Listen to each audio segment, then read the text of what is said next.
past the whole. Oh, I gotta be concerned about these level 90 or 80 level enemies. Yeah, now you gotta do that shit all over again. Oh, it's weird. I will say you level up way quicker in Torna for some reason. Okay. Like I've only been playing like 10 hours, and I think I'm already in like my mid-30s. Watch your mouth now. Watch your mouth. Welcome to the Xenoblade Chronicles podcast, everybody. Hey. Listen, you act like you're not gonna give your fucking Tomb Raider impression. This is anyway. officially the Shadowcast. We've been live for about 2 minutes. Time doing this. Oh, son of a bitch! This is your second time doing this. This is like the He didn't even notice Shadowcast. I did not. I heard T say "watch your mouth," and I was like, I wonder what this was. Oh, he was trying to warn me. I feel I should have known better. So, Terrell, what you been gaming on? You're a piece of shit. You're a piece of shit, Juice. Juice, guess what? I looked at my clock. Guess what time it is? You piece of shit time. Fucking Torna the Golden Country. I played that, and I think was that the only thing I played? Oh, and I switched between that, Octopath, and SNK. Torna's good. There's a lot of different. I will say it does put some of the characters in new lights, bruh. They roast the shit out of Mithra throughout so far, and I've been playing 10 hours. They roast the shit out of Mithra. Like there is so mean to this girl. It is some cool background. You kind of even get to see some of the origins for why certain places are called certain places. Like from like that one area in Gormott where you can fight the giant monkey. I forget his full name, something Gonzalez. The area in the original game is called the Wayward Tree. Well, you do a side mission in Torna the Golden Country where the girl ends up naming that area the Wayward Tree. So you kind of get to see some cool backstory stuff. And I like some of the new characters you get to meet, or I guess old characters. I haven't really noticed that much differences between like Bridget of the past and Bridget of present. Although I do notice a difference between like Mithra of then to now. She's way more like immature and indifferent than she is in the current game. There's a lot of cool stuff, and the battle system actually does feel different. And the one most important thing, and then I'll leave it at this: the game looks and runs better. If people saw the interview, apparently they have been working on improving that game engine, so the game actually looks and runs better than the original game. That's cool shit. Yeah, I could tell that from the screenshots. Like just looking at some of the screenshots, they're like razor sharp. Yeah, do that. Man, if only they had a bit more time. Yeah, they can apply those changes to the new game or the original game. I wonder. I don't know. I probably would say no because for at least from what I played so far, Torna is a lot more open fields than like all this like extra geometry and shit. Like Gormott doesn't have a city at all.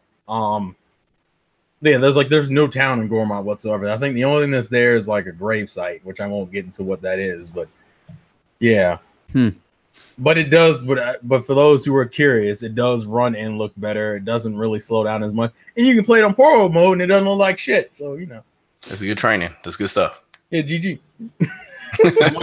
How much is it just for the Torna? Well, the Torna includes all the other DLC stuff. Yeah, so it's like $30 for everything. What's the size of the download? Do you know? Oh, fuck me. I do not remember. It's not a lot. I don't think it was a lot. I would have thought you would have got the physical version of that. Oh no! Listen, that would entail waiting. Yeah, about to say because the digital you got to play this weekend. The physical you got to wait until this weekend coming to play it, and I'm not about that life. I couldn't enjoy Shulk and Elma and all that other shit if I waited. So exactly, and we can't have any of that. But good stuff. I ain't beat the damn game yet, so. Hey, don't feel bad. I still ain't beat Breath of the Wild. It's okay. I look at Ganon and I say I'm not going in. I'm not ready. That's just you being stubborn. That's just you being stubborn. That's what that is. Anybody else been playing anything new? No, not new. What is this? Live and leveled? Shots! Chill out. All already. We just didn't start. Yeah, it's a shadow cast now. This is I no chill. don't think anyone was stupid enough to buy Tomb Raider because everyone's playing. What I say? What I say? Oh shit! Playing it at 40 frames per second. Yeah, I guess I'll be waiting on that one too. 1440p. Greatness awaits. We playing games. I was playing Mario Paint. The fuck? That was clocked it. Yeah, I was playing Mario. Was it the Mario's Studio on Nintendo 64 disc drive? You can go online and do all kinds of stuff for free. Oh, don't do this. That's Don't great. do this. Give me a few minutes of refuge, goddammit. My bad. I actually got to the end. Well, not the end, but the area in Hollow Knight where it tells you your completion percentage. I was at like 80%. I was like, damn it. So that's good for your first blast through. Right? Yeah, I got there's a couple boss fights that I gave up on. I know where they're at, but I feel like I'm pretty much covered the whole map. So I don't know, just some secret areas I'm guessing for. I still got to do the Coliseum, the battle thing. I don't know if anyone stumbled on that. That's a tough sort of. Trust me, I need the third round of that still. The second round, I was so far, and I have the dash where I hurt enemies as I dash through them, and I pressed it. It must have been just a split second too late because I hit and died, and I feel like I was at least 75% through that because it was like over 5 minutes. I was still fighting, and I was like, I can't try that right now. I'm gonna have to take some time before I try that one again because when you get that far and then die, but. Fucking amazing. The main thing I got stuck on in that round is at one point you get like the walls closing in and spikes underneath you at the same time and shit. And like there was just no way I could go past that until I had like one of the moves upgraded. Yeah, that's where I used the dash attack move. I didn't even try it with my nail, and that I was way past that part. So it was a suck to die, but I'm glad that I at least got through the main, content right before I started the new game, which is Shadow of the Tomb Raider, which unfortunately I didn't get to play a ton of because I was working on my stupid garage out in the heat, sweating. Went through 2 32-ounce Gatorades just on Saturday because I was so freaking hot out. But so I didn't get to play a lot. I got about 3 hours. I'm still in the prologue. I haven't even made it to the town or whatever, the hub town. That's how you played it before the podcast started. I was just playing it. I'm getting close to the hub town, but there was a tomb that I got distracted with, and I have the thing set to hard so it doesn't show you walls that you need to climb, and if you hit the what's her little sense, click down the right thumbstick and it usually highlights everything in yellow. But I have that all turned off, so you really have to just figure it out. See, I'm tired of you bragging on Twitter, bro. You got to cut that shit out. What you talking about, man? You know exactly what I'm talking about. Man, go show off his fucking swagged out Switch dog. Eat a dick, nigga. God damn. Fucking mega savage. Yeah, that's serious. I'm feeling some type of way, folks. Don't worry about me. Apparently, I don't understand why that plastic was blue. Like that's.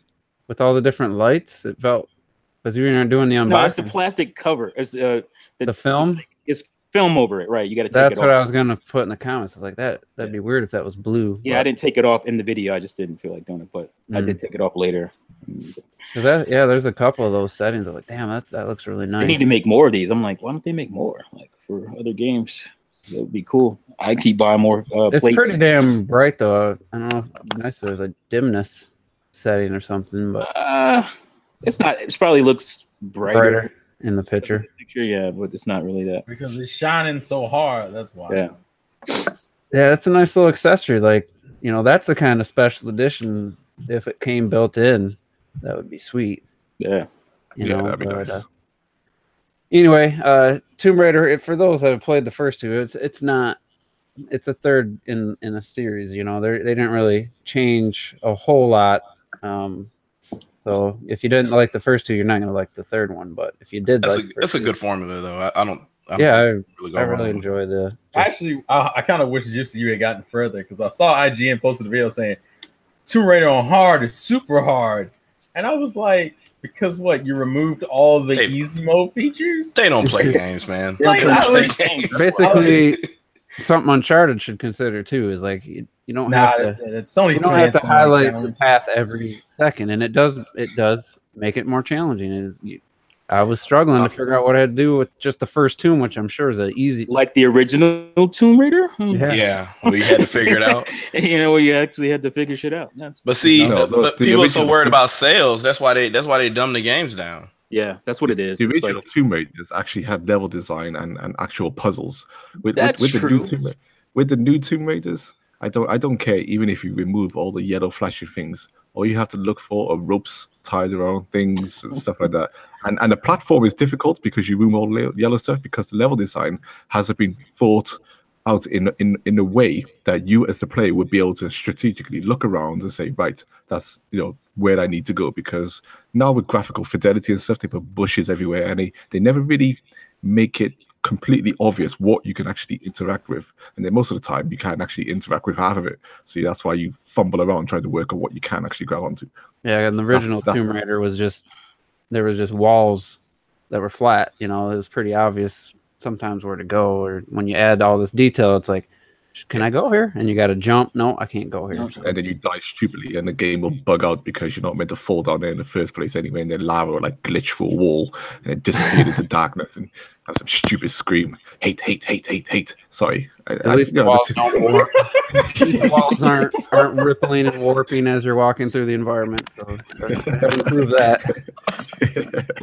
I absolutely, I don't want to say I hated, but I just was not a fan of the original Tomb Raiders. I kept trying them and just nothing. They did nothing for me. I do want to say that I only really loved the very original Tomb Raider. All the sequels after it then just went slowly downhill. So. But anyway, it's too early to tell. But definitely, you like the first two, you like the third one, and one thing it did greatly improve on is the sound design. Though, like I forgot I had 5.1 because most games don't really use surround sound that well. Even Doom has great sound, but it's hearing just so many things surrounding me, and then the rumble is probably the best use of rumble. It's actually better than with Xbox One controller. They actually use the trigger rumble, and it was it opens up with this heartbeat, and you feel the thumping from the left bottom all the way up to the right top of the controller. And it's in sync with the sound effect, and it is probably the best use of rumble. Just for it's not throughout the game. It's just the very opening. And I was like, holy crap! I didn't know my Xbox One controller had rumble this. Yeah, it was pretty good in Forza too. I don't know if you're a trigger driving person. It's an acquired taste for some people. It was definitely that's definitely cool with the racing game, but not many people talk about the rumble in the triggers. It sounds like a great idea to me. If it's utilized properly, just like just like a Tomb Raider, like you said, or you fire a machine gun, or rev up a car and stuff. And I can imagine when you're in Forza, when you're skidding across the pavement or you're hitting the brake and you feel that bouncing. When your tires are skipping, you feel that in the brake. With Tomb Raider, it's more of felt like I was holding a heart in my hand. It really conveyed it. And I was like, man, I wish more games just utilize the rumble better than just shaking and vibrating. It's a very it was like a demo. If you could just play that over and over, just it would sell people on rumble because it was that cool. So, but anyway, anybody else playing some games that wanna? I turned on Killer Instinct, and believe it or not, I went all the way back and I started playing Geometry Wars. For some reason, I went all the way back, and that game is still as hard as I remember it. Extremely hard to get any of those achievements in that game. Even the easy ones, they're still. You have to figure out a system and get your combos lined up. and Wasn't effectively that on the used. Wii? Was that a Wii game? Yeah, they did eventually port it to the Wii. I think it was Geometry Wars Galaxies. Is that what they called it? I think. Yeah. But it was a 360 launch game. That was them demoing how Xbox Live Arcade was going to work. So they bundled that with most systems. If you got the premium Xbox 360. Was the original Geometry Wars? I mean, for a lot of people, that would have been one of their first, HD games. Was that in 1080p back then, or was it still 720? It was 720, and it still is. Even if you play it on the Xbox One, it's just they just upscale it to whatever, and it looks kind of blurry, but yeah, still great looking with the vector graphics looking like a Robotron. It's pretty cool. Mm-hmm. So, all right. Well, let's get into this Nintendo Direct that aired. Here we go. The delayed, about a week and actually I think it was 9 days. No, it was just a week. Wasn't it? I thought it was supposed to be a Tuesday originally. No, it was supposed to be on Thursday. Okay. Well, then it was just they do their updates on Thursdays. Just a week, and some of the stuff leaked, which definitely was a bummer. So let's just I don't know how deep we want to go into this. I know we've got Robert isn't here, but him and I believe Clocked and Retro kind of all had a more positive take on it. Terrell, I'm not sure you or Shadow Fox, not sure your opinions on it. I had a live reaction. I was about, what did I say, like a 4 or 5 out of 10 overall. There was some cool announcements, but there's just too many old games, ports, or stuff we'd already seen for my taste. But yeah, so let's just start with Luigi's Mansion 3, since it was the first thing they showed. And Clocked it. It's so funny. He's like, man, they really improved the 3DS.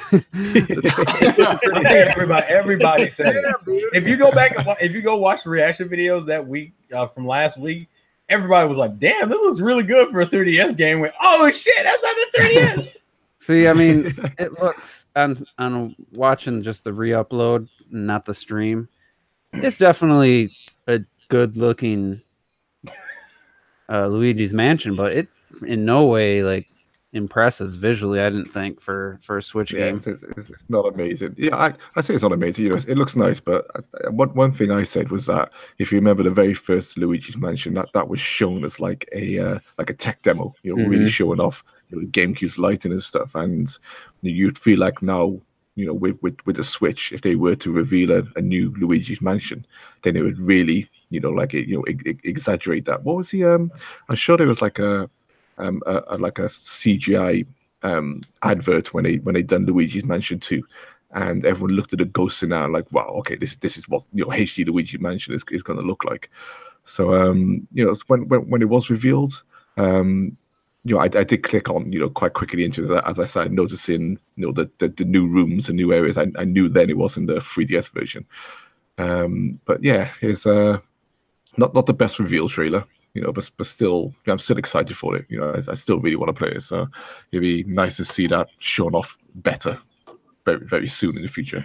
It's coming. I think I was one of the, I don't do live reactions because else I would have had proof. But the second I saw Luigi open the door, I was like, holy shit, they're making one on the Switch. The main reason, graphically, it did not look that impressive, but you can tell by the edges of shit that it was not a 3DS game, how smooth the edges were. And I think too many people always forget that Nintendo games are some of the rare games. Like I said this in the chat, like 3 months before Star Fox Zero was released, the graphical boost that game had was insane. And it was another game that had that was like night and day. And Nintendo always had that. And Luigi's Mansion just probably a year still before it's gonna come out. Like this game is gonna improve. So like with Kirby. When the first trailer of Kirby, I told everybody that it looked like shit, and everybody's no, this looks good. This looks good for a Switch game. I told you, no, this looks like shit. This looks worse than a Wii U game. This looks like a Wii game. And then when we saw Kirby like a couple of months before it launched, then I said, now it looks amazing. Now it looks like a Switch game, and I'm confident, like 100,000 million goddamn % that Luigi's Mansion is gonna look amazing still. Yeah, I don't know, no doubts they'll add some stuff in it, definitely going to look better. Shadow Fox, what were you going to say? No, I was just saying that's the majority of the problem with everybody still trying to add Nintendo to that equation of downgrades. it usually goes the opposite way for them. But you know, Luigi's Mansion looks pretty good to me. I was excited to see that doorknob turn, mainly because he got killed in the last direct. So hey, you know, also Year of Luigi, got to bring him back. Also, people noticed that his backpack in the Simon Belmont trailer looks exactly like it does in Luigi's Mansion 3. Mm-hmm. And people were like, "Oh!" And also, we haven't seen him Smash Brothers wise. I don't think we've seen him moveset wise. So I think some people are speculating there might be some more Luigi Mansion. We have seen him because he's got the new Poltergust Final Smash, hasn't he? I mean, yeah, that. Oh, you mean because it looks like the new one, or you mean? I just mean his general Final Smash and some of his movesets. So we have seen him, but I feel like now, yeah, if we went back and actually looked at him, then maybe we'll see similarities and stuff. But... Right. Yeah, right. It looks good. That's what I say.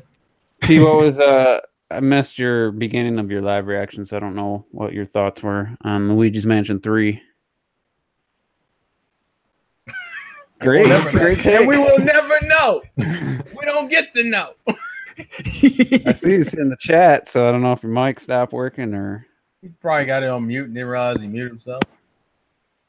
Yeah, he's fucking up. I heard a click. Click it on. Sounds again. I told you that's what he gets for using the Max. I was gonna let that go. Never. Get him anytime I get a chance. You gotta be careful when the juice is loose. Always. The second you can't reply, that's when people start talking shit about you. Oh yeah.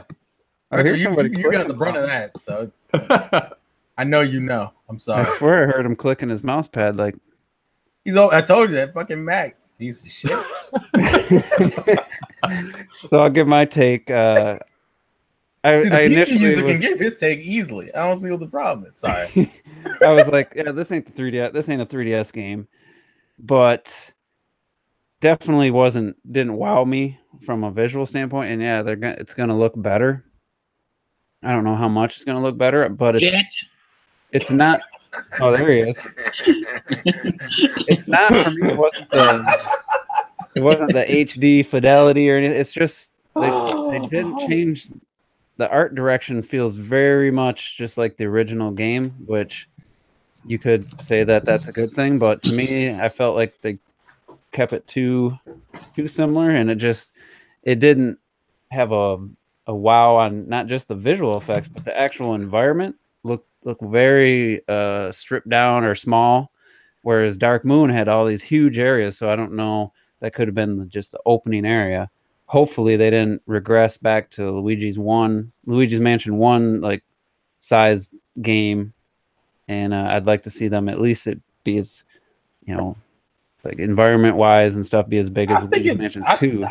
From what we've seen, it looks more to me like 1 with maybe some of the few advancements of 2. That's what I was thinking. The rooms they showed were a little more that, because when you see the logo, you see the giant mansion at the top. So I think we're gonna go back to like one mansion, but it's gonna be like a really fucking stacked mansion. Yeah, because some of the areas in Luigi's Mansion 2 were just huge on, you know, like they weren't just one room on screen. Like the room was, you couldn't see the whole thing except when you walked around. So hopefully they're gonna continue with that, because Luigi's Mansion 2 was light years ahead of the original games from just the whole game, level design, everything, length of the game was just on another level. So I hope that it's going to continue that way and not go a little bit back or go more towards the original game in its Giving design. impressions of the reveal. Go ahead, T. Can you hear me? Yeah. Yes. Yeah, it was funny because I was when the stream started, I was still fiddling around. Well, I was still messing around with my stream, trying to make sure everything was right. And you know, so if you watch my live reaction, I'm just sitting there like chilling, like okay. I thought it was the 3DS game because I wasn't really paying as much attention, so I completely missed it until I went back and watched it. That was the new Luigi's Mansion 3. But going back and watching it, I mean, like well, I can't give a final verdict on what I think the game will be. No more than I can on Streets of Rage 4. Mm-hmm. Like, you didn't see anything. It was like you saw what 10 seconds of footage maybe, and you know, you could say whatever about other things when it comes to Nintendo, but when it comes to games, I'm not worried about where they look like, what they look like when they start and when you first see them to what the finished product is, especially on their bigger, more core games. And I mean, they're bringing Luigi's Mansion back to consoles. I don't think they're gonna really mess that up, especially with what they've learned with Dark Moon. Like, if they regress from Dark Moon, like it's that's a waste. Because Dark Moon destroys Luigi's Mansion, the first one. So yeah, Luigi's Mansion 1 felt like a demo. It's a tech demo. Yeah. And the second game felt like a real full-fledged game. Yeah. It was actually, I don't know how many hours I put into it, but it felt like, close to 10, 15 on my first playthrough, if not more. So, yeah. I mean, did it look great or anything? No. I mean, it looked pretty bland, but our perspective isn't good enough for me to make a decision on that. I'm not worried about it at this point as far as what the game's going to do.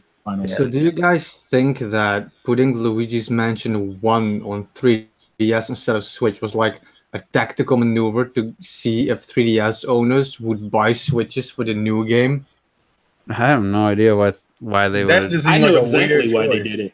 And we're going to talk about other games that they seem to be squeezing onto the 3DS. Yeah, it's just because they're squeezing out the 3DS's life, and it's smart to me. Like, this is exactly what I would do.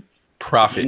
If you want to push out, the 3DS's lifespan a little. Try and get paid now. Just port Wii games and GameCube games. Yeah, the 3DS system should be getting ports in this year, next year.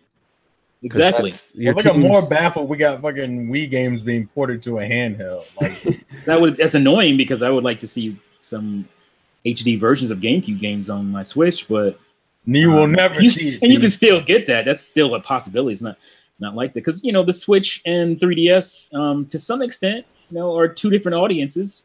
Like at this point, maybe you couldn't say that during the Wii U era. I think a lot of Wii U owners also had 3DSs. But I think a lot of Switch owners probably don't have 3DSs. And so you can put the same game out on both of those consoles, I think. Well, do you want to know the main difference between the Nintendo 3DS era and the Nintendo Switch era? What's up? The Nintendo 3DS era was the Nintendo Free Edition. Nintendo Switch era is the Nintendo Fee Edition. Oh, he did it. I'm so clever, y'all.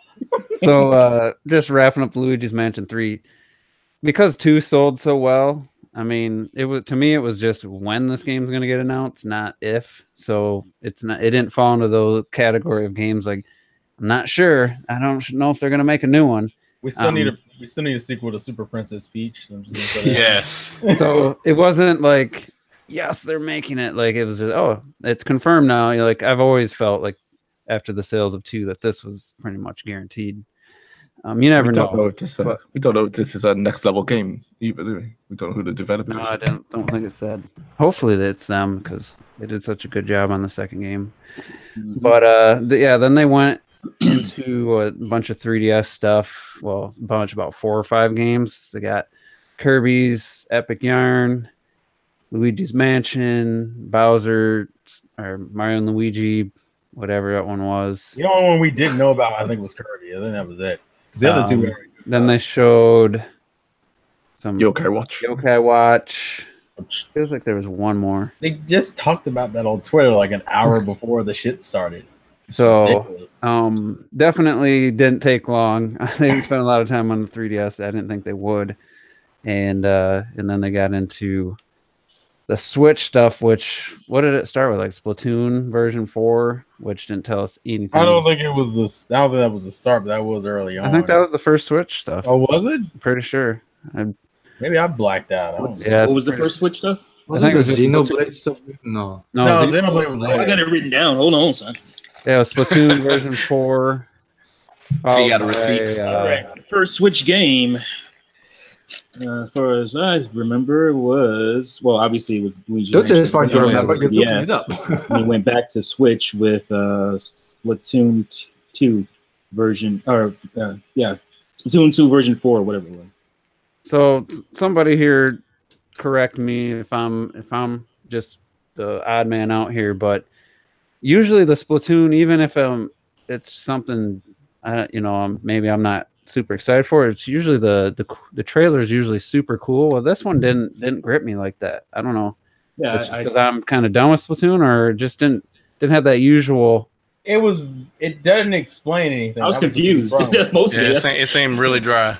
Yeah, usually they have really cool style going. I mean, they try. I think they were trying. I wasn't feeling it.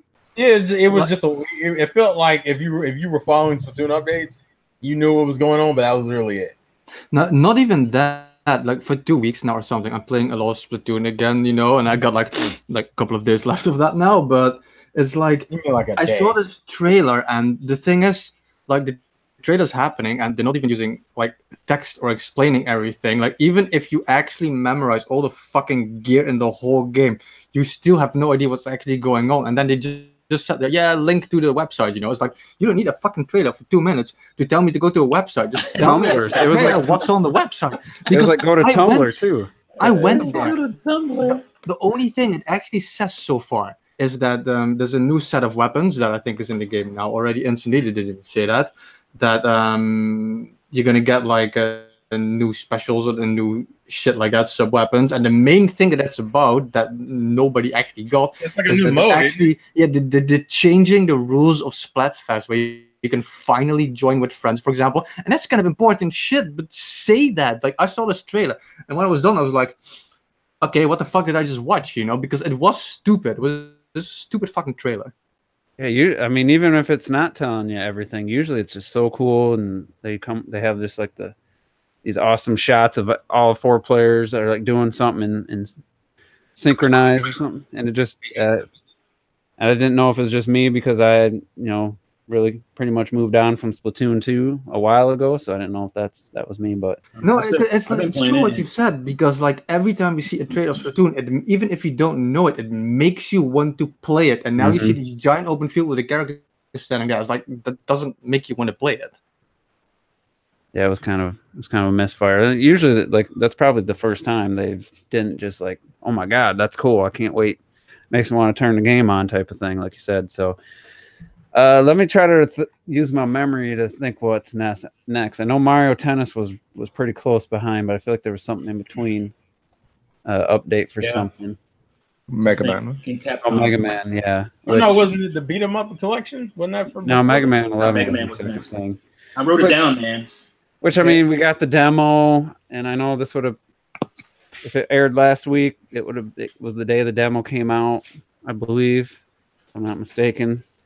They Mega bland. Yeah, it's like God damn. We dropping them puns tonight. There definitely wasn't any. There was no heartbeat for me up to that point. Game we already knew about, which it didn't have to be new games, but they didn't really give us anything new in the. Well, that one kind of got ruined. That was the problem. Yeah, the demo came out the day of the old date for the direct, so it was like, what else can we really talk about? That would have been nice. Hey, demo out right now, that would have been cool. Had a little more of an impact. So then I feel like it was Mario Tennis update. T, can you confirm? Let me confirm. I can't. Yes, I can. Mario Tennis Aces update. So what was that lie? The game.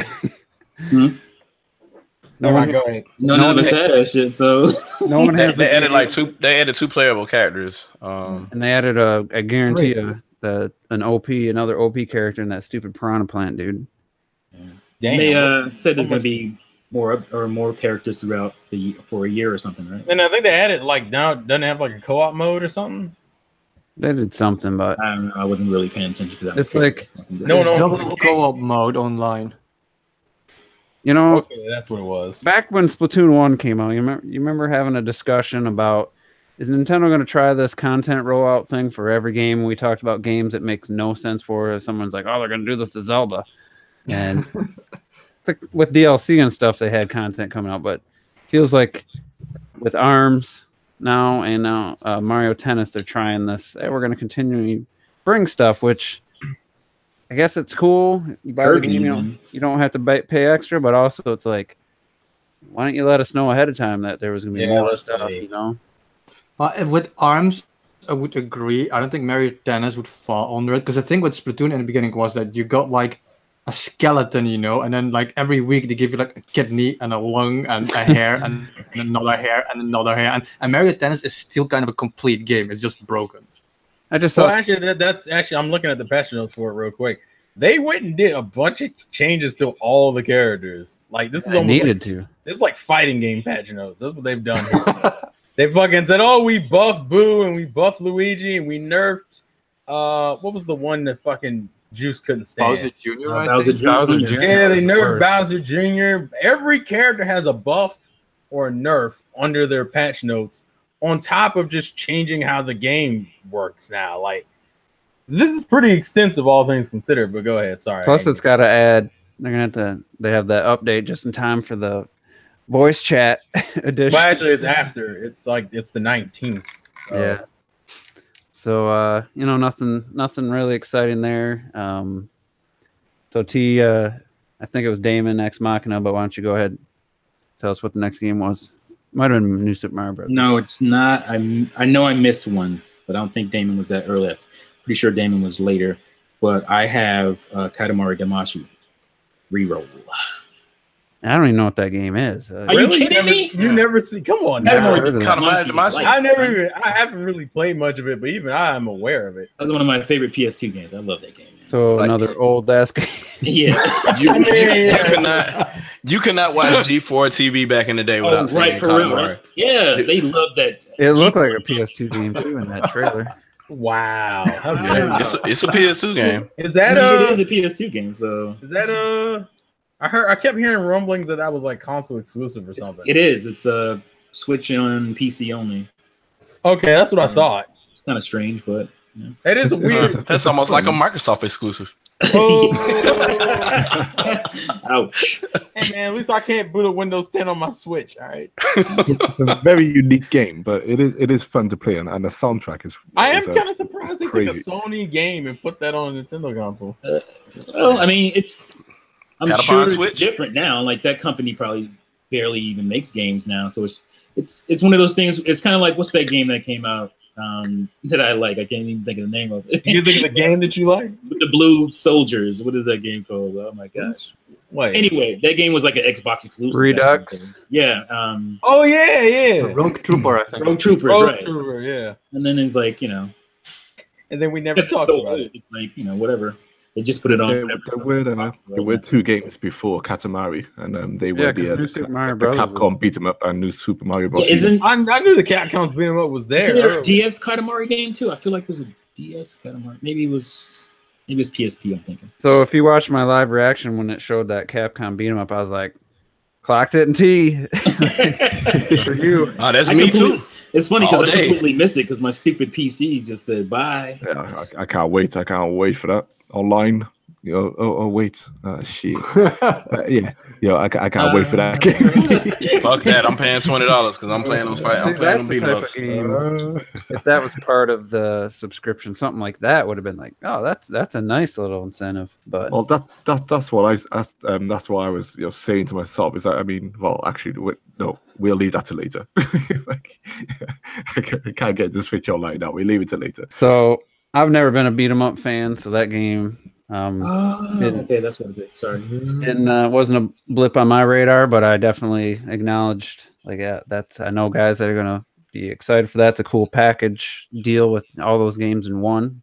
Mm-hmm. So, that genre just needs to come back. It fell off a fucking cliff. Yeah, I don't know why.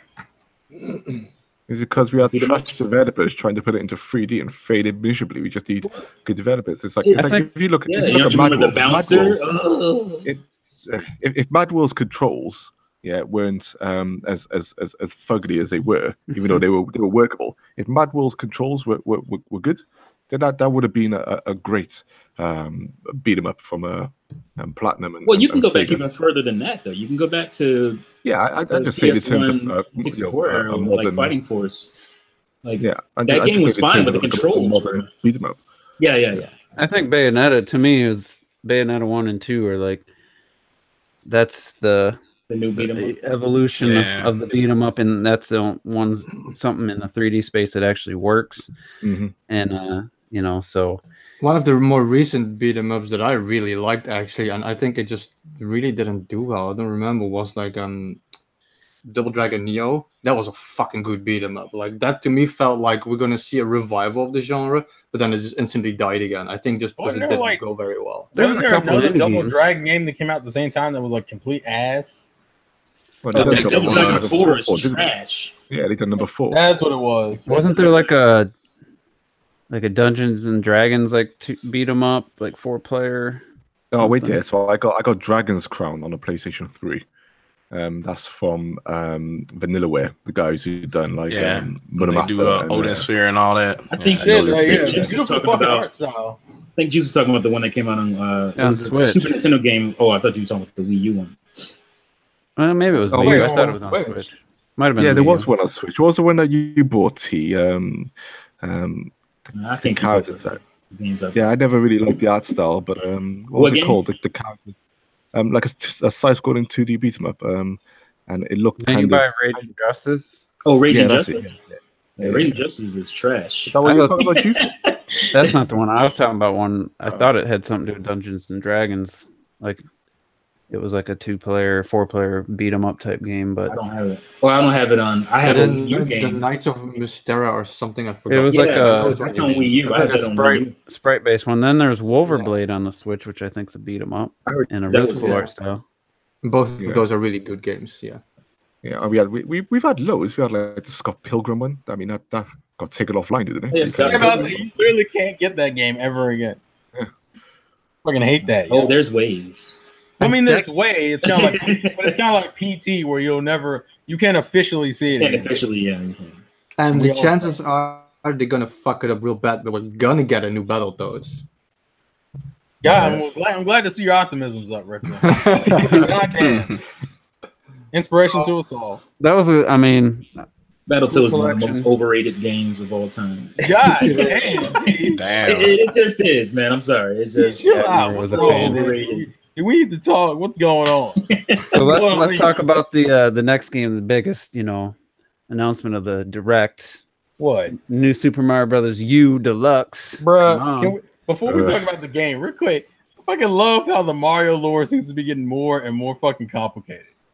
Motherfuckers saw that Peachette shit and was like, what in the fuck are we doing? Whatever they fucking want. And I must say, is Toadette secretly Peach? Is Peach not the real Peach? And all this other shit. People got stupid with these theories. Look, Nintendo had the Facebook and Twitter world on edge because they wouldn't confirm whether or not Toad's fucking head is a mushroom or if it's a hat.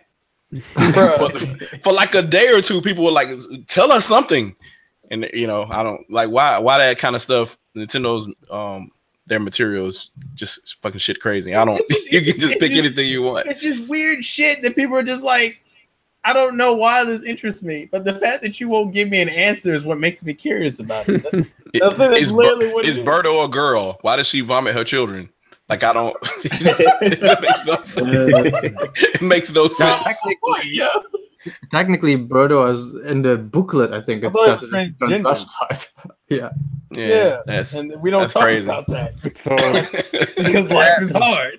Peachette looks like a fucking can't die, easy at mode on top of Nabbit, who just walks through enemies. I know, I saw that. Nabbit these bitches, yo. Even include that? Oh my god, that's that new funky mode. For like, I feel like Nintendo wanted an in canon reason. Well, we can't have Peach in the game because she's kidnapped, but we still want to put her in the game. Mm-hmm. All right, so they can turn into Peach now. I don't call him Nabbit. I call him Nabbitch. Wow.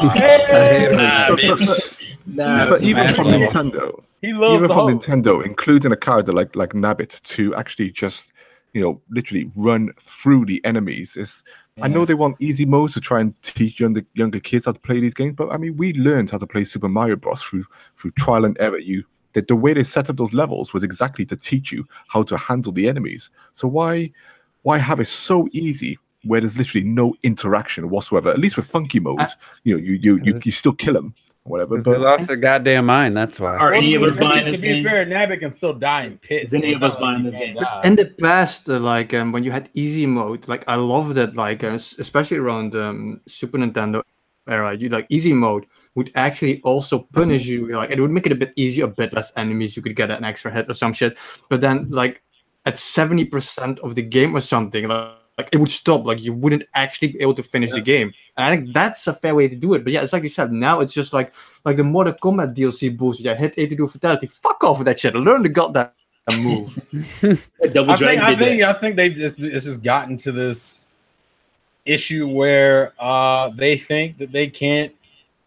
I'm not gonna say they can't, but that children or I guess young gamers today don't have the attention span, and because they're in a more crowded market, they're like, well, we can't really waste the time trying to teach gamers.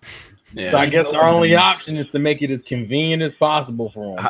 How do you tell a child to hold Y and press B while shifting A and holding left on the analog stick or whatever to jump over a chasm and then double jump or whatever when they're used to just seeing "Follow Me" over somebody's head in Call of Duty? Yeah, exactly. Like, it's kind of hard to. With my kids as well. My children know how to do that stuff. I mean, mine do too, but we're a little bit different. Bad parent, if you ain't training your kids, you call yourself a gamer. Yeah, I had a lot of bad parents out there. Cousins from Colorado were in town, and their kid he's like 13, and he didn't even know the basics of Mario. I'm like, man, I gotta talk to your dad. Like, you got a PS4, but you don't know how to run and jump at the same time with Mario. It's like, damn, like. Yeah, I just think these easy modes now, these easy modes have just been taken to the next level of absolutely pointless. You know, I got a 4-year-old, and she could play ARMS, she could play Mario Odyssey, even if it's just the rudimentary things of just running around and jumping. She knows that if she touches those enemies, she gets killed, so she has to try and jump at them, and they just learn. But to make it, I don't know who they're catering it towards. It's got to be for children below 4 years old. I think it's really just should be able to do it. In their mind, it's like we got to add something. What can we add to this game? That's what it feels like to me. But I think it's more to me. It's more of them trying to cater to the younger audience. Now let's just real quick talk about. This was leaked or rumored, and I said, this is going to break the final nail in the coffin for me. Like, if it wasn't for Starlink and that damn Star Fox content, like, I honestly think I'd be putting my Switch off on a shelf somewhere for about 3 months. And here you were the guy that was like, I'm tired of these fucking Nintendo crossover things. But that new Super Mario Bros. U was just like, and then to me, to make it even worse, they made it a 2019 game, so now the ports are going into 2019. Like, just get that fucker out. I don't know why you thought it was gonna stop. Just get it out this year and be done with this port nonsense. There's really there's no place for it. That's why is it a January game? Like, because there's no place for it this year. January. Yeah, next so year. Nintendo doesn't have a holiday game. What is their November game? Pokemon. They don't have one. Pokemon, but then they have Smash in December, but that doesn't really count. I literally say there's no next month. Katamari. Well, but let's be fair. Whatever you put in November next to Pokemon is going to die. So that's what I'm saying. Like, there is no real space for it because October is Mario Party. Well, early. I'm just saying it shouldn't exist at all. And the fact that they're making a 2019. Well, that's what I was going to say, because that's the saddest part. Remember when these sports started? Like in the beginning, after like 3 games or something, we were fucking joking about, before you know they're going to do new Super Mario Bros. And here the fuck we are, It's like, it's like, to be fair, that series sold like hotcakes, so I'm not too surprised, all things considered. No, I know that it sells because that's the main reason to do it. It's still fucking bullshit. Like, just no, yeah, I agree. I think his live stream. You got like 6 goddamn years. You could have made a new one. Just put a skin over it, something. Hey, King Boone just put us all in check in the chat. He said, but remember, Wii U had no games. We got all these ports. All these ports are coming from the system that had no games. Yeah, no games, bro. What does this make? I think I'm more mad that it's the ports I don't want. Is this 7 or 8? Yeah, who's buying this port? Who's buying it? Fucking well, that is nobody. full price, by the way. Yeah, I haven't seen it. It's not listed anywhere. Oh, it's maybe on the eShop, but it's gonna be $60. You can believe that. I remember seeing it. It was $60. This game was people that didn't get game. Luigi, you might get it. If you want to talk about easy mode and child inclusion, right? If I want to play New Super Mario Bros. U, I can play that 5-player. I can give my daughter the gamepad and she can make the platform. She put the bubbles on there. And do all that shit. Yeah, that's what the Wii U done. Is the Switch doing that? I don't know. I don't know how if it is. So the other thing about the 2019 release, now it's like telling me, yeah, we don't expect any new 2D Mario game until 2020 at the earliest, because I doubt they'd put a port out in January and then a new game out at the end of the year. So you keep underestimating Nintendo. You'd be surprised what kind of insanity we'll get. It's just like... It's kind of what they're doing with Luigi's Mansion, though. Yeah, it's true. Yeah. But, to be fair, Nintendo's internal teams aren't doing these ports. I know. So obviously. The internal teams that make the original game, they're working on something. That's actually worse because they ain't do shit. What have they done? What's the 2D Mario team? I mean, they made Mario Maker. I know they worked on that. That was 2015, so still 3 years. It's just, to me, it's like you don't need new Super Mario. But with 2019's lineup, the way it, for what we know now, it doesn't need that game. It just doesn't. Yeah, but that's implying all these games. I think it works for an early beginning of the year game. I really hope this is more along the lines of the Hyrule Warriors and Captain Toad sales-wise than Donkey Kong did over. It should have been Mario Maker. This game should have been Mario Maker. That's all. But wasn't this like one of the highest selling games on the platform? Wasn't it like 7 million or something like that? Oh yeah.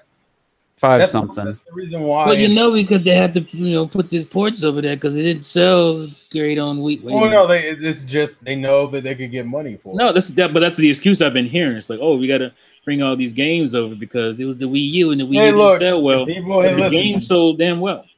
This is one of the games that sold well. Donkey Kong, Bayonetta didn't sell as well as they probably. They definitely didn't sell as well. I don't know about Bayonetta because it sold better than it did on. That's what I'm saying. Like Bayonetta 2 sold better than 1 on a 160 million console user base. They sold 1.5 million copies.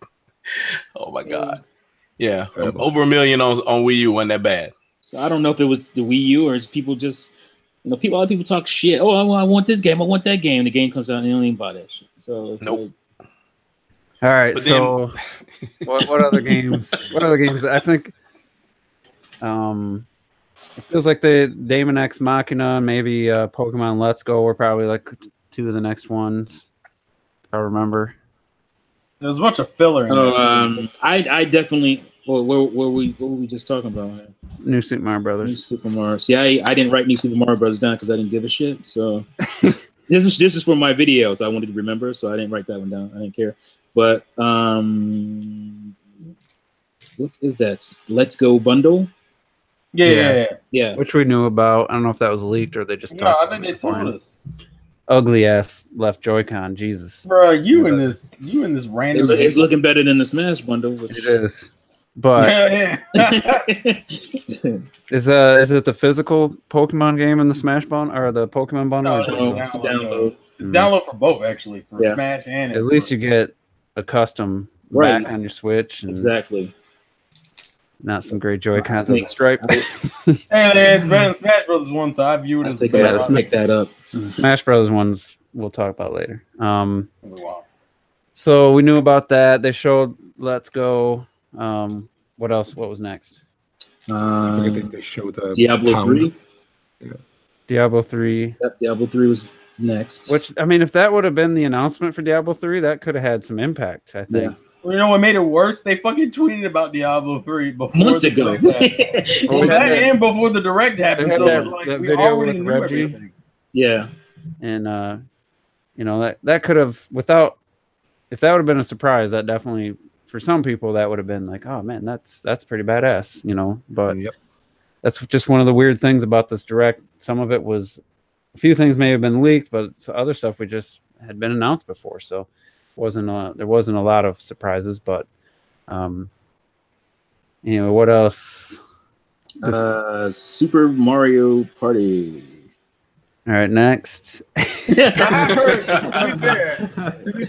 you can take those two switches and put them together. To be fair, I have heard good things. I'm buying that game because I'm going to get that game because it makes sense in my household, to get it. Yeah. And, a lot of people were saying positive things from what I've seen, so at least it seems like it's going back to the traditional Mario Party. I think weren't people excited about the last one on the 3DS, and then it just because the last one on the 3DS was just a mini game. Just mini games, yeah. It was literally all it was mini games. People just said, "Why not Switch?" That's what everybody says all the time. So that's nothing new. All right, so what was the next game? Town. Oh yeah, that looked pretty cool. Yeah. Now that is the test. Motherfuckers from Twitter were like, "Man, I didn't know Game Freak made other games besides Pokemon." And I'm like, "How dare you?" They've been doing that. I will say, I mean, it's obviously early footage. It looks like the same game engine as Let's Go, but it doesn't look as clean. So I'm thinking it's just because it's early. It reminds me a lot of fucking Ever Oasis for some reason. I was gonna say Ni no Kuni. Well, that too. I can see that. Well, the fact that they're implying that the entire story takes place in the one town, I'm like, well, how do you make that? Well, that's a little worrisome. Yeah, like as far as an RPG is concerned, how does that work? Like, what does that mean? There's gonna be dungeons or something. Hey, at least it's a new game, though. I mean, all the people that wanted the Pokemon MMO or the big sprawling RPG. Like, shut the fuck up and buy this game. Because they're not. Shut up. That's not how that works. It's obviously really early. They're calling it Town, and they're, they always do that shit. It's like, here's the concept. All right, let's name the game for right now. Yeah, that's clearly what this is. Like, whether it doesn't matter what the title is going to end up being at this point. The concept of the game itself, they're letting you know what they can do, and if you don't like it, then they're not going to do it. I've already heard it's the best new IP. Based on nothing. What? It's an RPG on Switch, man. That's all you need. Wasn't that the same person that said this is the best direct ever? Well, I saw a lot of those. I don't know. The best direct ever. I know why people. I can understand why people are saying it. It's just not a true statement. I can't understand it at all. The thing that worries me. I don't know why you'd say that. There's not. I'm saying in my opinion. I didn't really like this direct. It was your opinion. I really like this direct, but best ever. No. The thing that worries me about. We should go back and look at all of them. The thing that worries me about Town is that like a lot of people are like, Game Freak new RPG, it looks amazing and shit. Like, but I have a feeling at the end, like I'm so afraid this game is going to be nothing more than a pretty simple tower defense RPG. Like that's how they brought it to me, and they showed nothing more that makes me think it's actually going to be like a massive game. Like Dylan's Rolling Western. Yeah, exactly. Like he played like what's the game? Yonder, for example. Like I don't think it's even going to be remotely as big as that is. If it can't reach Yonder status, that's a pass. I don't get tower defense like out of it though. Personally. Because that's what they said. You stay in the town and you defend it from incoming monsters. Well, that's why. Well, yeah, I knew that. I figured that was probably the case, but I don't think it's going to be. I don't think it's going to be a huge game, but it was a new game at least. So I got it was new. Gotta get a point. That doesn't matter. That doesn't matter though. Yeah. I will say the art design. I fucking love the art design. The art design looks cool. Yeah, it looks nice. As long as it turns out to be a solid title, I don't care what type of game it actually turns out to be. As long as it's a solid title, it could be small. I'm playing Pixel. All right. I play Pixel Junk Monsters 2 right now, which is a tower defense game, and I'm having great fun with it. So. I know that, but like a lot of people are expecting this massive RPG out of it. What I think what he's saying is that this could just be like a $20 game. We don't even. It could be. We don't know that. So, which would be fine. Well, that's true. We don't know if there's going to be some big sprawling game. It doesn't seem like that. At least what we know right now. Also, considering the fucking next Pokemon game is supposed to come out next year, the fuck are y'all doing working on another game? Well, people saying that's already the best new RPG or best new. That's the other reason I think it's probably going to be a smaller title just because. I'd be shocked if they had. Game. Don't pay him any attention. Fire Emblem, Pokemon, like. Come on. Yeah, that's oh my god. All the we're gonna talk about this in a minute, but all the Final Fantasies. Jesus. I don't know what the fuck happened with these RPGs. Y'all need to chill the fuck out. What kind of time do you think I got? I ain't got this kind of fucking time. I barely have time for the games I'm currently playing. What you saying? You ain't played those games? Exposed. Hey, bro, listen. You didn't play them already? No. 30 years old. Listen. I didn't play all of them already. Okay, I played most of them, not all of them. Yeah, it depended on how much they are, because I kind of didn't actually think about that, but I gotta watch Square. Square might be playing games out here. Yeah, I'll be all over 7 and 9. I'll get those for sure. This is the part of the direct that I was really happy about because I've mentioned this quite a few times about Switch having that nice PC niche to it. I'm enjoying that, and so we got announcement for City Skylines.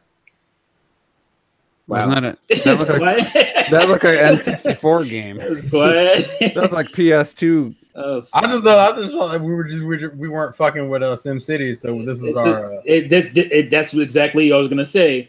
Is that when I turned on SimCity, I turned to City Skylines. If you look at my my Steam account, you'll see that I have City Skylines. That's the one thing I'm worried about though, because I have 2. Is this a combination, or is this just City Skylines 1? That's what's like. Why wouldn't you give us 2? You know way too much about this shit. Yeah, everyone else was kind of like, "What the fuck?" Like, is this an indie game? I don't know. No, people are like, "What the fuck is this?" And he's like, "This is a decently popular PC game." You know, that's the funny thing. Also, it actually looks fucking amazing. It is really fun. It's really good. When you see the actual game and then the Switch game, is one of the first times where I'm like, "Oh, this is so bad. They should have known." Like the game looks so bad compared to the normal version, and it was chugging along like that. Like, come on. Yeah, they need to. Like this. When I saw the first one, especially, shouldn't be that hard to put on. Yeah, exactly. So, like when I heard Juice's comment, like, "Oh, like how bad it looks in indie game," like, trust me, you don't have that reaction when you see the actual game. Yeah. No. City Skylines looks really good on PC. So I don't, hopefully they can do something to get this one up to par. Is capable of doing a lot of shit. Like this must be like the laziest fucking port ever. Like these guys who made this game, they saw, wait, indie games are selling, so they took like the skeleton they had of the game and they just quickly rebuilt that. Like it's that 360p.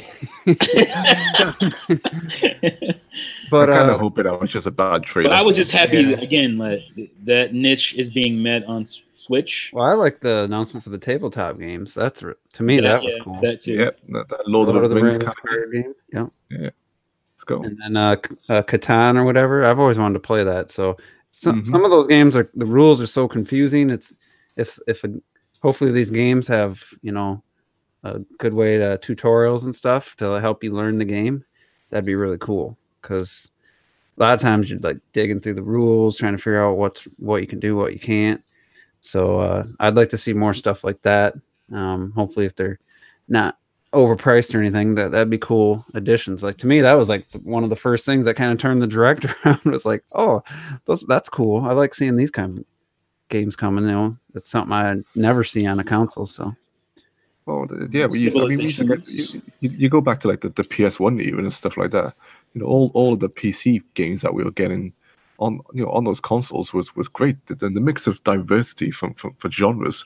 We were getting all like the constructions and the theme park worlds and the theme hospitals and and all those just all the real time strategy games, the Command and Conquers, the Warcrafts. They were all on there. It seemed to just slowly thin out like a lot of genres, like the beat 'em up genres, and all that stuff. They just seem to disappear. But I mean, the Switch now, I love that part of the show. I thought there's some great diversity coming here, and you can see PC coming onto this tablet, and then what was Civilization 6? 8.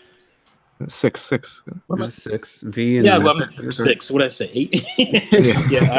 Is that the? I'm looking at my bad handwriting. That's what I said. Is that the latest, or is that it's 7? I said, "Fuck it, we're giving the Switch 8. Yeah, let's go." I'm guessing that's out already. The latest, and that one looked fucking good on Switch. That's the example I wanted to give. Look, why Skylines is so bad considering how good Civilization looked. Have we seen that running on Switch though? You saw we saw the trailer, but I don't even remember it showing after Skylines. I'm not too sure that was from the Switch or not. Yeah, I don't even remember it showing any footage. That was the Engage version. Ouch.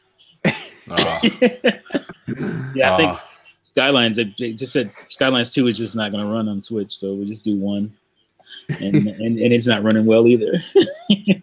But yeah, Civilizations. I almost said 8 again. 6. They showed some stuff, but I don't know what it's from. If it's from the actual Switch version or not. All right, what else? Damon Ex Machina they showed. That's the one I didn't write down. For some I don't reason. think they showed even one thing new that we hadn't seen in the E3 gameplays and stuff. So, well, did they mention that they talked about the gameplay? Because I don't remember that being a thing before. I must have just missed it. You said the co-op? Online co-op, yeah. Yeah, I think that was new. Yeah, I thought no, it wasn't new. We knew about the online before. But they talked about online co-op though. I know they had up to 3 friends before in that. They showed they in mentioned the that. hangar. They mentioned that at E3, I'm sure they did. I must have just missed that thing. So. I think the only thing that was new is the fact that you could walk around, and I don't see I think it's done like, we can do it, so I do it. I don't think it has actual use somehow. Like just like the game is new, and I don't see enough hype around this. What they say? When you're running around, you can arm up your character. Yeah, exactly. You've got like a gun over his shoulder. And you actually need to go on foot sometimes in order to like break into warehouses in order to get certain things. So, and this is another new game, by the way, a new IP that I don't feel like people are talking about too much or caring about too much. I'm hyped for it. That's because like mech games is something so kind of little niche. People care about. Even people like Terrell and me who are so deep into anime, like even in anime community, it's like rare. Like I think the smaller portion of even those people actually like the mech stuff that badly. Man, fuck that! Mech Assault was awesome. Ever since Virtual On, I love mech games, man. So. And I just watched the Civilization trailer. It's 100% CGI trailer. Even is it? Okay, so I just didn't remember exactly what it was. You see actual gameplay. What you see is the game, the way the board looks, and when the camera turns around, like the buildings and shit. That's the game. Yeah, that game will be fine on the Switch. Don't worry about it. It'll be fine. I ain't worried. I hadn't seen any gameplay. I don't remember seeing gameplay in the direct. Yeah, it's not like StarCraft 2 or Civilization. Civ 6 that's a new game as well. So, but again, it's a niche game. Those games are kind of niche. Like you have to be into like world building games to care. Yeah, it's not CPU intensive like StarCraft and stuff. I mean, now I remember, because it had like there's like a helicopter float, and it made me think of Desert Strike. That's right. And we just talked about that not that long ago. So when EA used to make good old Desert Strike. EA, Electronic Arts. So Damon. There wasn't any revelations happening, no real new areas or anything, but I'm hyped for that game. And then Wolf and Starlink.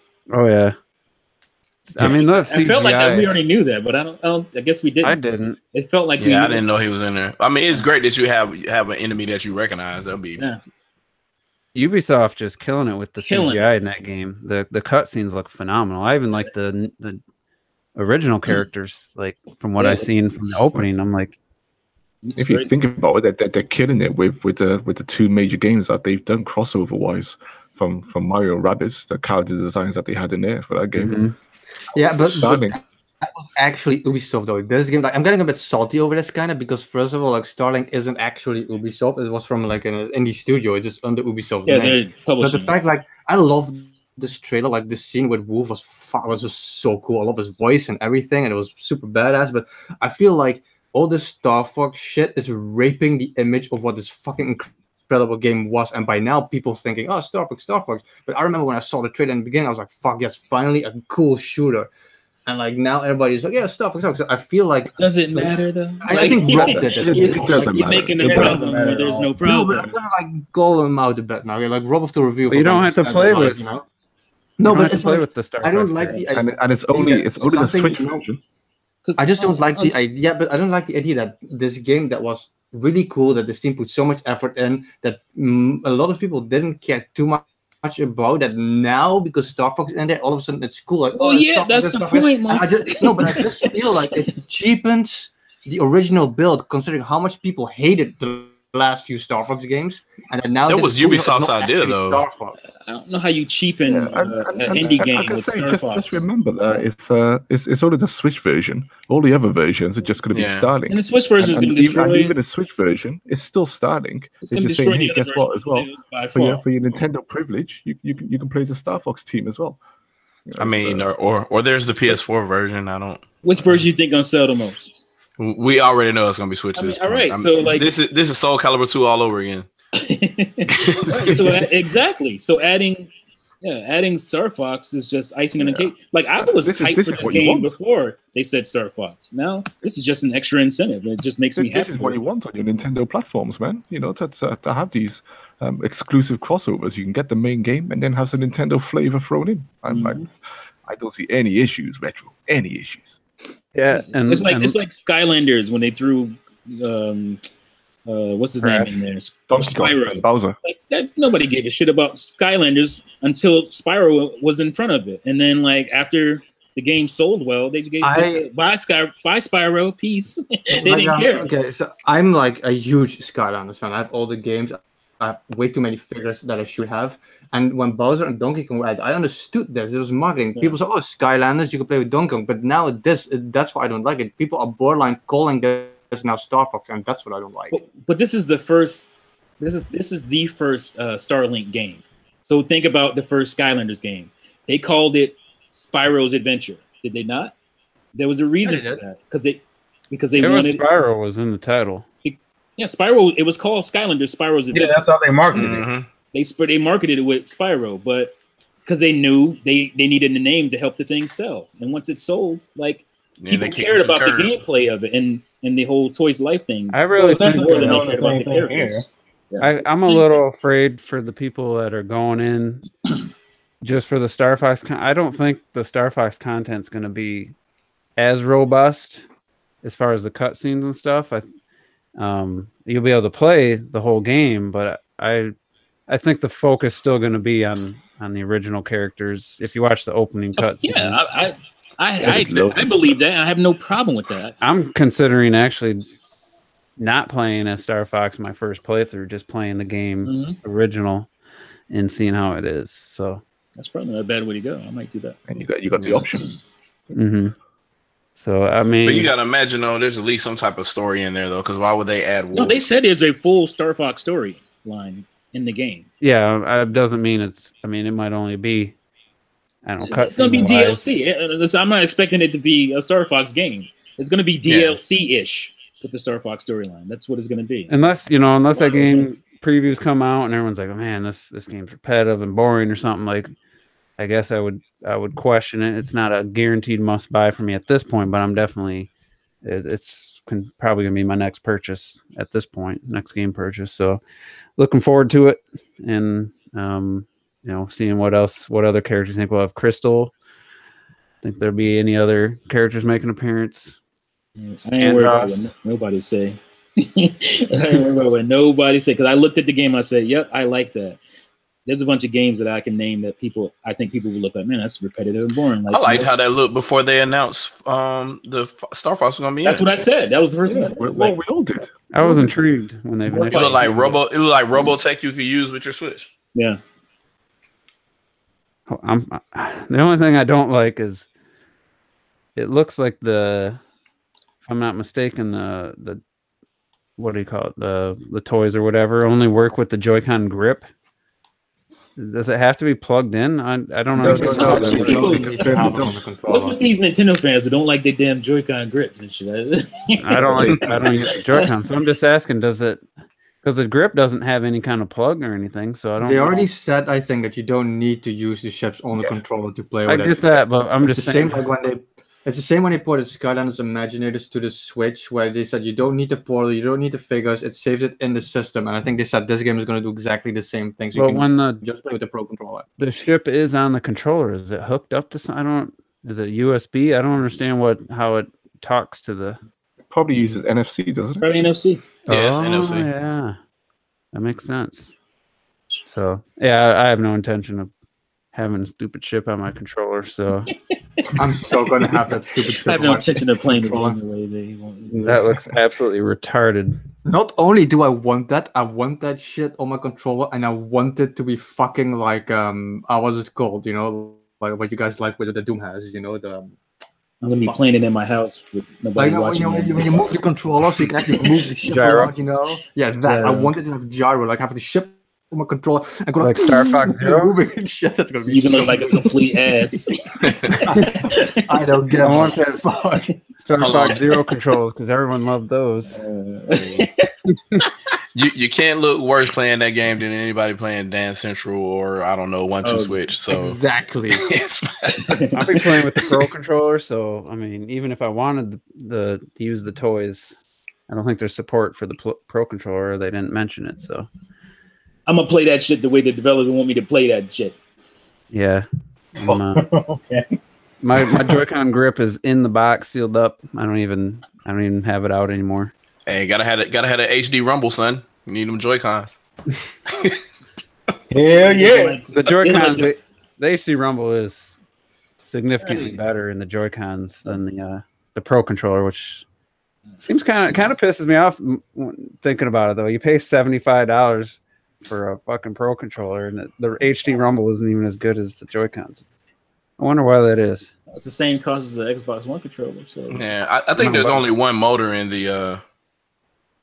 I think there's only one motor in the Pro controller. I'm looking at it now, trying to see where they put the actual rumble is probably not. It's the way it's spread. The Joy-Cons are way smaller, so it's like it can be right on the surface, basically. So that is something. I Odyssey like that. I played Breath of the Wild, split Joy-Con. I love it. Yeah, you won't be playing split with the. I don't have to. Ship. All right, what was next? There wasn't a lot left. I know that. Warframe, November 20th. Oh yeah, that was the release date. That was the first time we got the release date. We didn't know that. No, we didn't know the release date. I knew it was November. I feel like I knew it was November, but maybe it was just. You knew the. Seemed obvious. It was just your intuition, I guess, because they didn't give us any kind of date. No yeah, month, it was the anything. They just said coming soon when they showed it the first time. Yeah, free to play. Is it going to be free to play all the way free to play, or just? I'm guessing it's going to be free online as well. I'm guessing it's going to be like Fortnite. Yeah, starting tomorrow, I'm going to probably start playing a lot of Fortnite again. I figured you'd be playing Tomb Raider. Me too. That's what I was going to say. You want to play some Fortnite? I'm going to be playing. If I'm on my Switch, I'm going to be playing Fortnite. Just be playing free online. I figured the only game you'd be playing is Tomb Raider this whole week. Well, I want Nintendo to see all the Fortnite players not paying for their online. So pretty sure that. I don't know how well that's going to work because right before this podcast started, I just looked on Amazon and those little $20 cards are they're selling.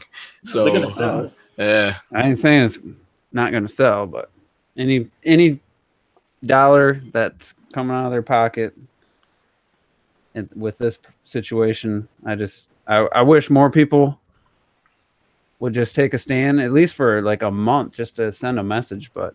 Yeah, it's not gonna happen. You're talking about years. Listen, they should have took a stand back with the Xbox, and they didn't. And so now, I'm not talking about the paying for the online. I mean, paying for something you actually get, something worthwhile is what I'm. But can we start that conversation now? Because we gotta get through the direct though. There's a few things. All right, so next up, Final Fantasy Crystal Chronicles HD. Basically, Final Fantasy's like 10 games they showed, and then I was just singling that out because we're actually getting GameCube HD games. GameCube HD games, baby, and that was a good one. I like that one. I actually went through all the trouble of having the GameCube, Game Boy adapter, and all that. So I played that game multiplayer. And then it's weird that they showed 12 separately, and then that was by the way. Here's 7, 9, 10, and 10-2 or whatever. I guess because 12 is it's the start of the non-traditional Final Fantasy. Because it's not really traditional. Doesn't that use a different system? This is a grid system. Mm-hmm. Yeah, it's the most recent. Some people would say it's like the precursor to the 14 in a way. I was going to say it was the most recent HD update as well of the latest Final Fantasies, wasn't it? So that's why they're showing it off a bit more. Sense, yeah. What was the one? Final Fantasy 15 Pocket HD, so which is already out. I haven't seen no one. Yeah, those. Who gives a shit about those? Those. I'm just giving it. Oh, I mean, that and I think Worlds is the other one, isn't it? Yeah, where they're all chibis and everything. Where it looked like the Funko Pop. Mm-hmm. Why? No, never describe that look like that. Funko Pop. Why? That's what it looks like. Because no. Chibis. Looks just It's like based off of Japanese chibis. Fuck that Funko Pop shit. Oh, we forgot Final Fantasy 15 Pocket Edition. I just said he just said that. Did you? I literally wasn't that the reason why you said no one gave a fuck about that? I thought you were talking about. I thought he was talking about. Talking about the one with the chickens or whatever. Oh, you're talking about Chocobo. Yeah, Chocobo Mystery Dungeon. I think it is.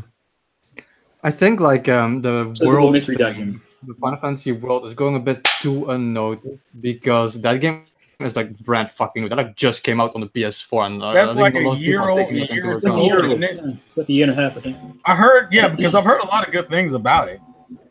What, 12? No, about World. Yeah, and that just because it was put together with like 7 and 9 and all that shit, you know, and make it seem like it's some random small indie game, but that was a pretty like high quality fucking game. So as a fan of Final Fantasy VIII, I actually like Final Fantasy VIII better than like 7. How dare you? It's pretty sad that licensing issue there is. That game can't come. It's I don't understand. What is the reason for? From what I heard, is like licensing issues. It's a licensing issue with characters and I think music and some other stuff. Which one is like? Because it's the most boring Final Fantasy ever made.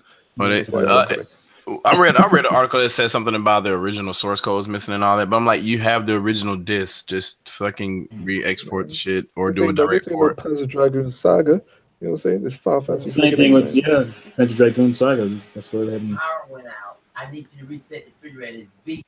All right, I got you. Yo, I'll take care of that right now. I really like 8 actually. For me personally, like 7 is like one of my least favorites. 7 is your least favorite. I like 7 has the greatest battle theme of Final Fantasy, I feel, but it's by far when you stop at 10, you know, like everything with 10 and before, you know, 7 is my least favorite of all. It's my least favorite of the PlayStation 1 Final Fantasies. But that's not saying it's bad. I'm not saying no, exactly. Yeah. People hear that and like, oh, great, think it's trash. No, I don't. Like the battle theme of 7, like there's no Final Fantasy battle theme that gets me as hyped as that. Like the battle theme of 7 is fucking gold. Yeah. And I can understand, like they didn't put anything on the Wii U. Wii U was just not gonna work. But it's like, oh, here's all these Final Fantasy games on a Nintendo system. Like 20 years later, it's just it's cool, but it's also like. But it's also because you get to play them portably. It's a porting thing too. It's like they did them all on mobile, and obviously the Switch is. I just think it's so satisfying that 7 is coming to the Switch. It's my least favorite, you know, but it's still a great game. But the fact that you know the way that happened in the past with the Super Nintendo and PlayStation, and Nintendo, you know, we got Final Fantasy 7. It's like, okay, well, I can take my 7 now anywhere. You know, what are you doing with it? And we're gonna get that. Remember last week when we were talking about trying to get Shadow Fox to give a realistic prediction, and I was like, Final Fantasy 7 remake. Oh my god! I wish I hadn't said remake at the end. I was like, I called it. Let's finish up the direct. We got Smash Bundle. Oh god! That is a bland ass. Worst hardware. Ugliest looking bundle I've ever seen. It's gotta be the worst bundle Nintendo's ever done. So cheap. I just want the dock. Just give me the dock. I'm good. I don't want the doesn't dock. even do much for me. If it was in color, I would want it. But it's like, I think I'm good with it. It's not the worst, but it don't look bad. Then you take the standard gray Joy-Cons, and you just put a line across on them. Come on! It's so cheap. To be fair, gray lines. To be fair, the Smash symbol is kind of like what else? Imagine if the Joy-Cons were light gray and it had a black lines through them. Like it just would have been something different. Like, hey, these actually stand out and they're unique. They're not, they're not just the standard stock Joy-Con. And sell it with the grip as well, and do the full Smash logo in flame red. Just think of what they would have done to it. Well, I think because they're going with the apparently we're going with the minimalist design for this Smash, so I think that's the idea that we're going for with the bundle, but it just doesn't work for a good sell. And I mean, what's with the digital? Why would you want to buy the damn bundle? They make the money doing that shit. That's why. According to Terrell, it's a $360 bundle. No, I'm saying it's cheap for them. It's cheap for them. That's what I'm saying. That's what I mean. That's what I said. They're fucking greedy. They're getting greedy with this stuff. Pure profit. They are. There's absolutely no reason if you already have a Switch, and I mean that. I guess the dock has some appeal for some obviously Shadow Fox, but there's not enough there to be like, oh, I'm going to trade in my Switch and get this one. Like it's just the standard Switch, standard Joy-Cons with some light gray lines on them. But like, you will be surprised how people will do it. Some people will do it. I think if it was a must-have, let's go all out with this one of our top games on the system type of bundle, then your Switch is cracking. You might buy it. My goal is to have a Nintendo Switch dock under every TV screen and monitor that I have in my house, and I'm sitting in front of 5 right now, so I got a lot more to buy. Oh my god! If they just had, he's lying. He's got to be lying. If they had that dock, so if they just sold that dock, standard price or maybe $5 more. Hey, if you want a second dock in the Smash logo or Smash characters on it. But the back of the Switch should have the silhouette of all the characters, like from the initial reveal. Like there's so many options for Joy-Con colors they could have went with. It was just a lazy effort, and there's no other way to say it. It's just. So they look like they were going that way since they did the Splatoon Joy-Con and all the other kind of stuff. It looked like they were trying to go that way and do the Pro Controller is nice. The Pro Controller Smash one's nice. Oh yeah, I got that shit pre-order. I don't give a damn. So it just feels like such a lazy effort. Move me, though. Even that doesn't move me.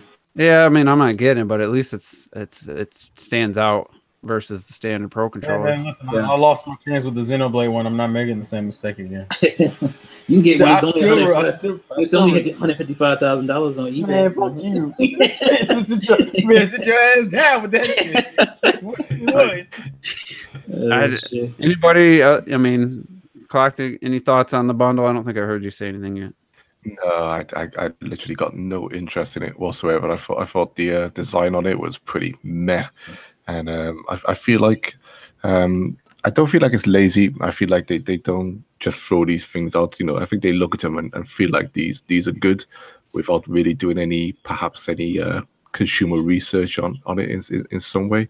But I mean, the way I look at Smash Brothers and the way they're pimping this game and the type of game that it is, you feel like they should be celebrating it more. With these type of bundles, it's just the bundles are just so you use a colored dock, and people they'll hear us complain about this stuff and like, oh, it's not that big a deal. Why are you complaining? And I'm not even holding Nintendo up again. I'm not even holding Nintendo to the other guys' standards because nobody can do what Sony's doing. And Sony is ridiculous what they're doing with their bundles and stuff. Oh, they don't give a fuck. Yeah, we talked about that last week. But I'm holding Nintendo to their own standards. N64, like they put effort. Yeah, it was different colors, but then you had the Pikachu system. Then you had like the gold one. They had all kinds of stuff, and it seems like they only do it for the systems that don't sell that well. It's to be fair, they move further or don't sell that well. Like the Wii. The Wii, they showed all these colors and stuff in the beginning of the Wii when before it came out, and they only had like 3 colors. And it actually came out, it was only like 3 colors. So the thing that makes this Smash bundle sell a bunch of different colors. The thing that makes the Smash bundle like so bad also is like we talked about it last week. I think is like it takes all the bad shit that the Pokemon bundle has, but none of the good shit with it. Like you don't have like the cool Joy-Cons, you don't have like the engraving on the system itself. You just get the shitty sticker, and that's it. They even put colors. On the Pokemon one, on the Joy-Con with the grip attachments. Yeah, exactly. They even change the color on those. Like that's what you should be doing. So I mean, just wouldn't it have been awesome to have like I said last week, a Smash logo lights up when you turn on your Switch when it's docked, like from Nintendo. Like, come on. They're pulling the Tim Cook right now. They're a master of manufacturing. Just literally like, what is the cheapest way to ship out as many of these motherfuckers as possible? And how can we do it by maximizing profit and lowering operational costs? Well, it's smart business. Nothing else. Why'd you bring up Tim Cook in this? I don't know how it's not because smart, that's basically that's how they got the freaking NES Classic and all that shit out. They're just like, we got all these extra damn D-pads. What do we do with them? We'll make a whole new system. There that you go. makes me so sad. It's so sad to hear that. I don't see what's not smart about having colored Joy-Cons for a Smash bundle. I mean, they've done it for they don't three have other to games. do it. That's the point. The point is they don't have to. They don't have to, but you said it's smart to do what they're doing. I said, I mean, yeah, to do why it isn't it? because, what's like what's Michelle smart said, about it? it's the cheapest. It's the cheapest looking Smash bundle they could have possibly done to make a bunch and still make a bunch of money off it. They could sell 3 of them, and that'll be enough profit for them. They don't. Yeah, that's what I'm saying. Like, it's a low effort bundle in the sense that they didn't have to do a lot to the dock or the Joy-Cons. I mean, for God's sakes, all they did was put a white line. Well, how hard is it to manufacture Joy-Cons of a different color? Like, it's the same mold. It's just put a different color plastic in it. Like, it's same effort to manufacture a gray one as they did that day one. Certain colors require certain materials too. Yeah, so like the way that you have the paint, there has to be a certain type of plastic to hold a certain type of paint. It's just colored plastic that gets injection molded. So I mean, it's not painted. It's extra. I don't know how much. It's an extra step. It's not that big of a step, but it is extra. It is when you're talking about machines making them. Yeah. But it's literally a difference between a gray pellet, plastic pellet going in, or a blue one. I don't know how cost difference, but they did it for other games. I'm just saying, if you're gonna do something special for your biggest game of the year, it's like they did it. Why go the least? Well, arguably, I think people would debate. They would debate the Pokemon games are going to be bigger than. Yeah, how many different? Pokemon's not a Nintendo. That's game. Well, it is, but it's not. I know what you mean. Nintendo makes money off it. The IP and stuff, but it's not there. How many different Wii remotes did we get? Like color? Man, it was nonsense when that was all said and done. They can't do this.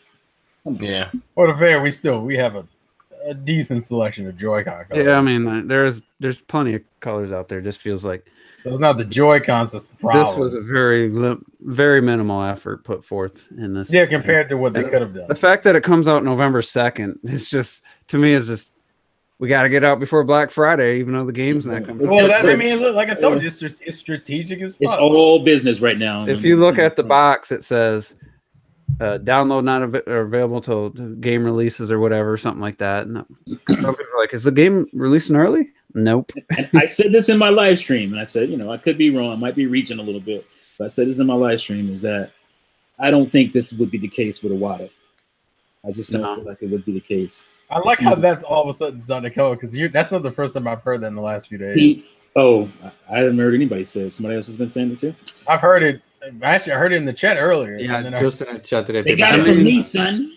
Oh no! Trying to claim a lot of things. It was at my live stream when I said that. That's what happened. You said they're trying to claim on. All right, we're doing. I don't think we miss water. Let's see what's going on here. So you think that plan left? Because the whole thing was to continue on with the plans he had already set forth. Yeah, the pricing. I'm talking about pricing. I'm talking about value to the customer because that's what Iwata was all about. We got these Wii U ports free at $20. Yeah, they wouldn't have been 60. These Wii U ports, other than Mario Kart, they wouldn't have been 60. The Nintendo IPs, he took a price. And it is like they would have been 60. It's just fact. I mean, it's not. He took a pay cut, and all his executives took a pay cut because he didn't want to let people go. Yeah, I just think his mindset on this kind of stuff is way different than what we're seeing on the Switch. Yeah, I don't think you would have had a $70 Pro controller. I mean, they did definitely want to profit on everything. That's why the Wii U was $350. But the Wii U ports, especially, I feel would not have been full $60 games under his watch. I just can't see it. I could be wrong. I don't think those NES controllers would be 60. Which some people are saying they're 40, but I'm like, it said 60 right in the ad. They're 40, but you have to have the servers. That makes them 60. They listed it as $59.99. Yeah, they did.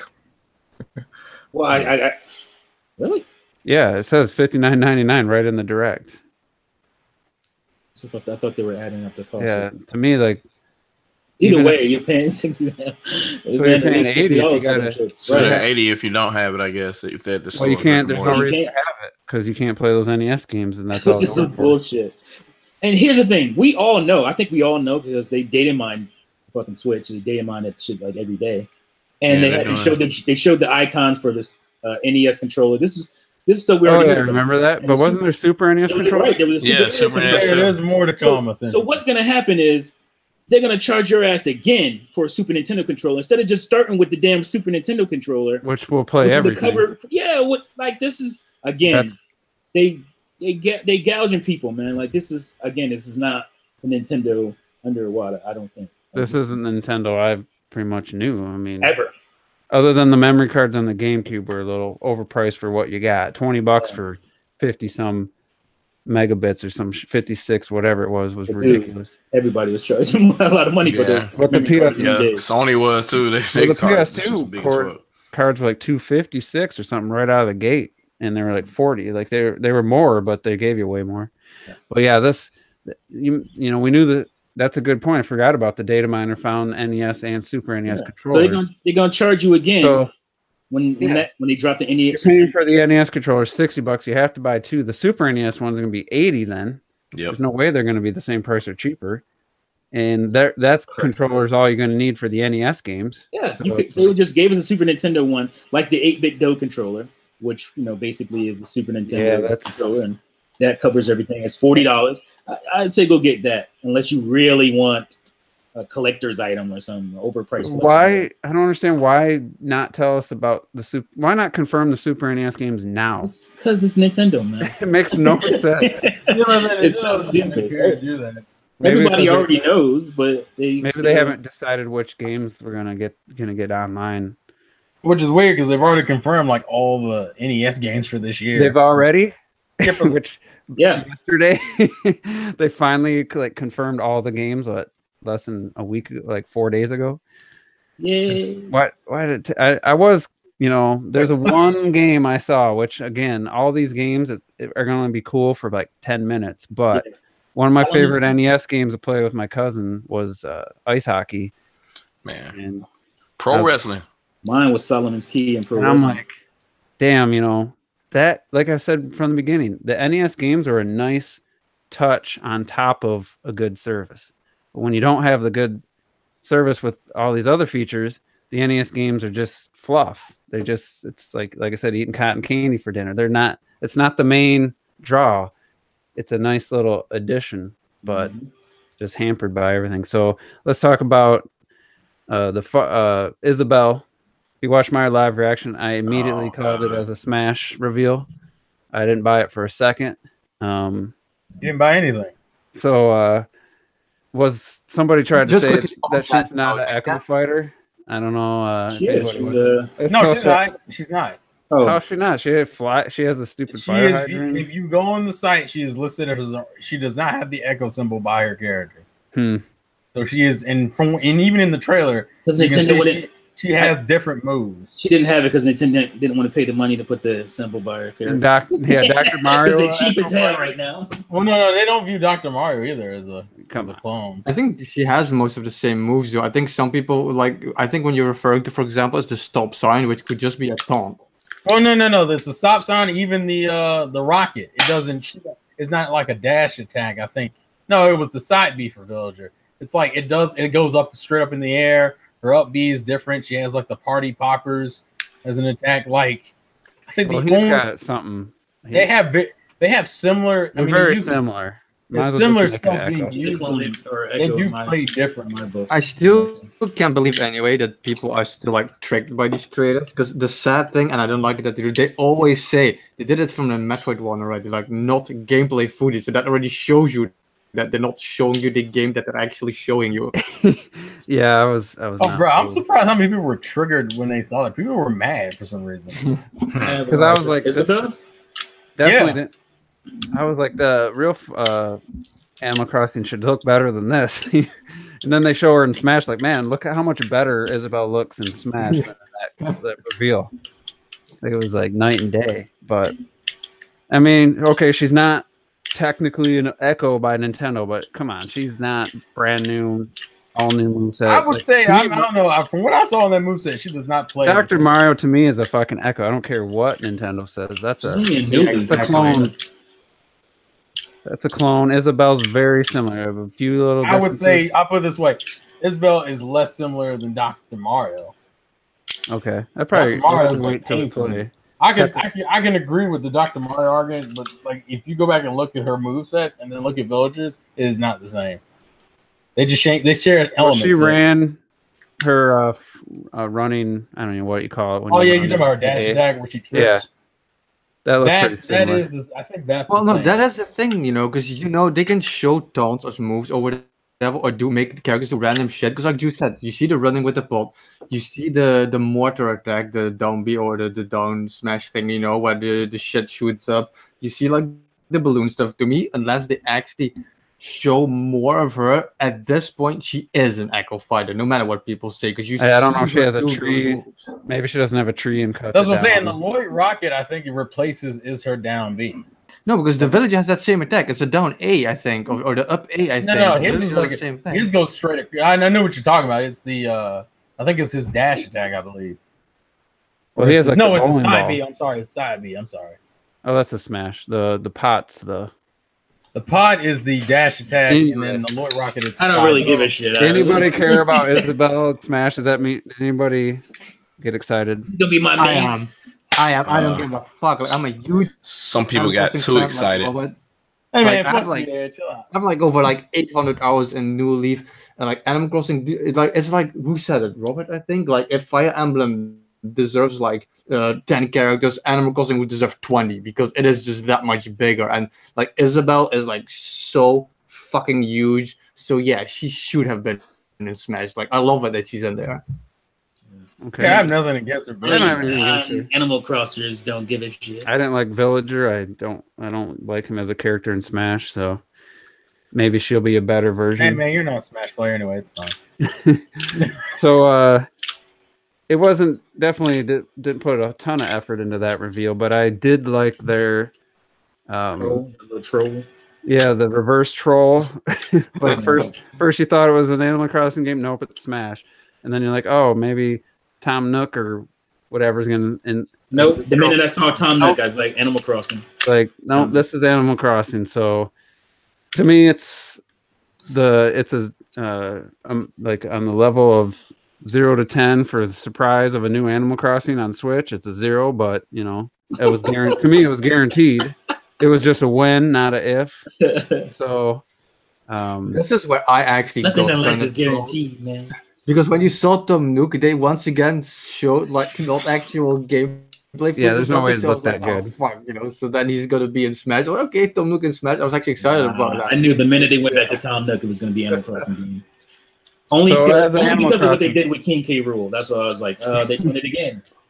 So Retro, as a huge Animal Crossing fan, you knew that there were going to be an Animal Crossing game on Switch, but it's like. What's your level of excitement for just a title and no gameplay, just like what they did with Metroid Prime 4? Well, if I don't think about what they did with Metroid Prime 4 and shit, like with Animal Crossing, like it's like a 10 out of 10. Like just finally having that actual confirmation that it's coming. Like I've been asking for this shit like since like New Leaf launched afterwards, like last week there was like my wild card thing, Animal Crossing even. Like I'm so fucking stoked for this. I'm so ready. So I bet you if we re-listen to the podcast after E3 2017, Retro been like, it's just a stupid title card bullshit. I don't care. It just depends on what you like more. Hashtag don't trust Juice. My main complaint about the Metroid Prime 4 reveal was that half the people who wanted Metroid Prime didn't fucking recognize it at the music. Like that bothered the shit out of me. Like game that was actually in jeopardy of never coming back. Yeah. But anyway. So you did fail if you didn't realize it at the music. It was like maybe 3 seconds. I was like, oh yes, I started screaming, Metroid Prime, bitch. I was actually surprised that more people recognized Luigi's Mansion 3 from the music instead of Metroid Prime 4. I was like, I didn't recognize Luigi's Mansion theme and shit from what they were showing and shit. That was kind of weird. And you can never trust Nintendo with these reveals. So it's like, what is this going to be? I could tell the music was familiar, but with Luigi's Mansion. But anyway, Animal Crossing. Anybody else give a shit? I do. I do. Animal Crossing is light, man. GG. I don't have 800 hours. I probably have like closer to 3 or 4. But when do you think 400 or just on New Leaf? Now, if you add all Animal Crossing stuff, I mean, it's light. Animal Crossing is a life simulator, so I used to check into that shit every day. When do you think we'll see footage of this game? Never. Well, it's coming out next year, so E3. Yeah, I'm thinking E3. Yeah. So 2019. I mean, they got some heavy hitters coming. And a couple games we don't have a 2019 like Metroid and Metroid Prime ain't got no 2019. I thought that shit was gonna be out this year. So it looks like 2019 is gonna be the rebound year for first party games. They're gonna be bringing the heat. Hopefully, be a rebound year for their online service. So let's just get into that shit. That was my segue, by the way. I want to point out something before we start though.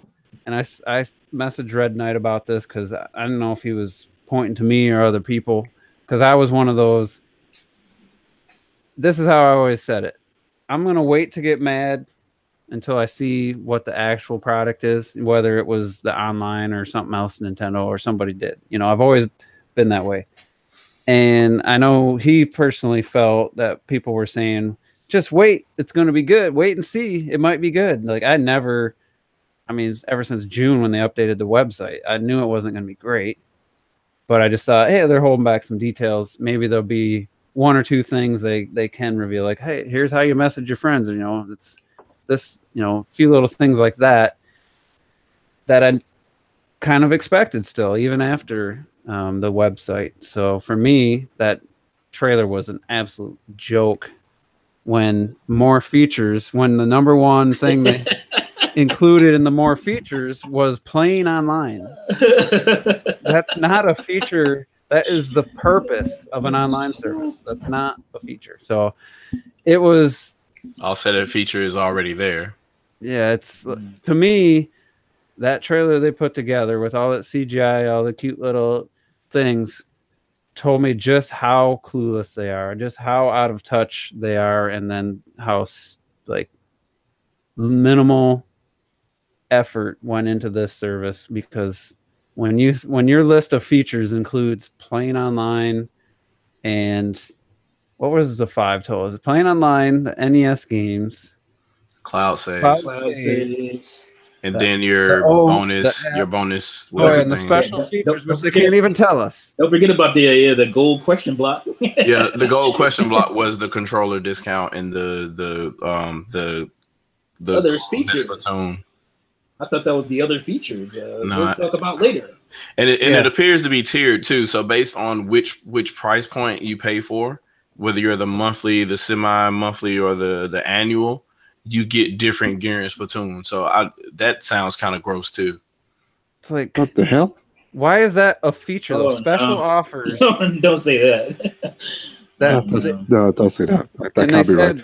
They said that they'll list at a later date too. And this is you unveiling your online, and the number 5 feature, you had no info for us. You found out some stuff later, but to me it was just, you couldn't have fumbled it any worse. You couldn't have fucked it up any worse than what they did.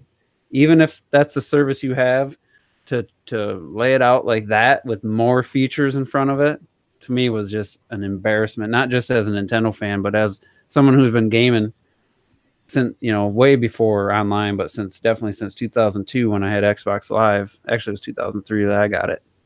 It's just an absolute embarrassment. And it's not, I'm going a little mini rant. It's not about the $20. I don't give a shit about $20 a year. Like I can spend $20 like at the grocery store on nothing. Like it means nothing to me. $20. What if I told you it was $1.66 a month? I don't even care. Like the price doesn't matter. It's not even about the money. It could be $5 a year. It's the complete lack of paying attention to what people wanted and they showed the phone app being on speaker, like that's how people want to do voice chat. Like, oh yeah, I want my mom and dad walk behind me so they can hear me. Like, are you fucking kidding me? Show somebody with a damn headset on or something. Like, come on. It's just, it was so bad. And I know everybody's pretty much made videos on it, except for Retro. I don't know about Shadow.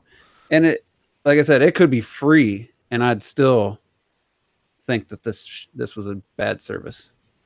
So that's my take. Anybody else want to go ahead? Can I be the dark horse here? Go ahead. So I'm about to defend Nintendo real quick, but before I do that, I want to make the disclaimer that I also want the same shit that everybody else wants. Yeah, it would be great to have all that.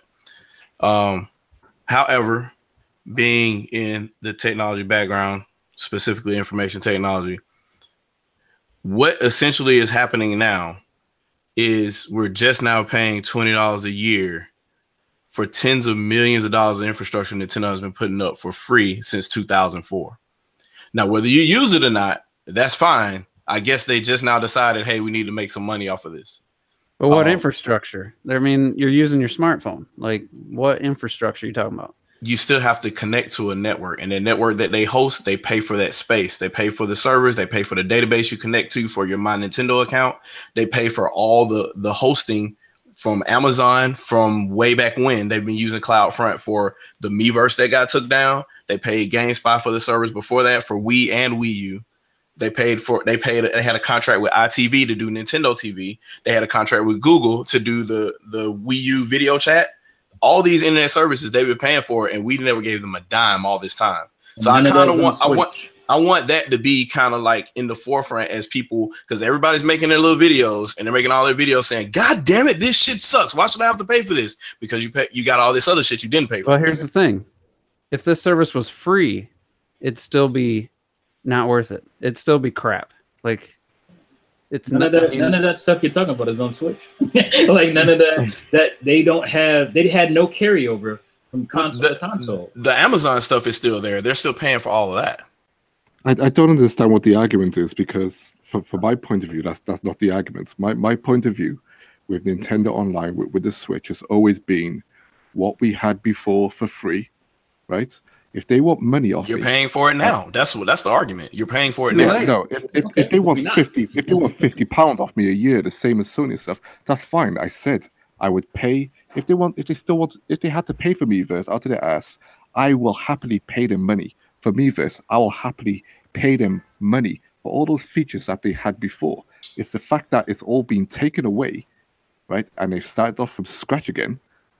That's what the problem is, at least for me as a Nintendo player playing online since the Wii, yeah, and even the GameCube. I actually got online with the GameCube, right?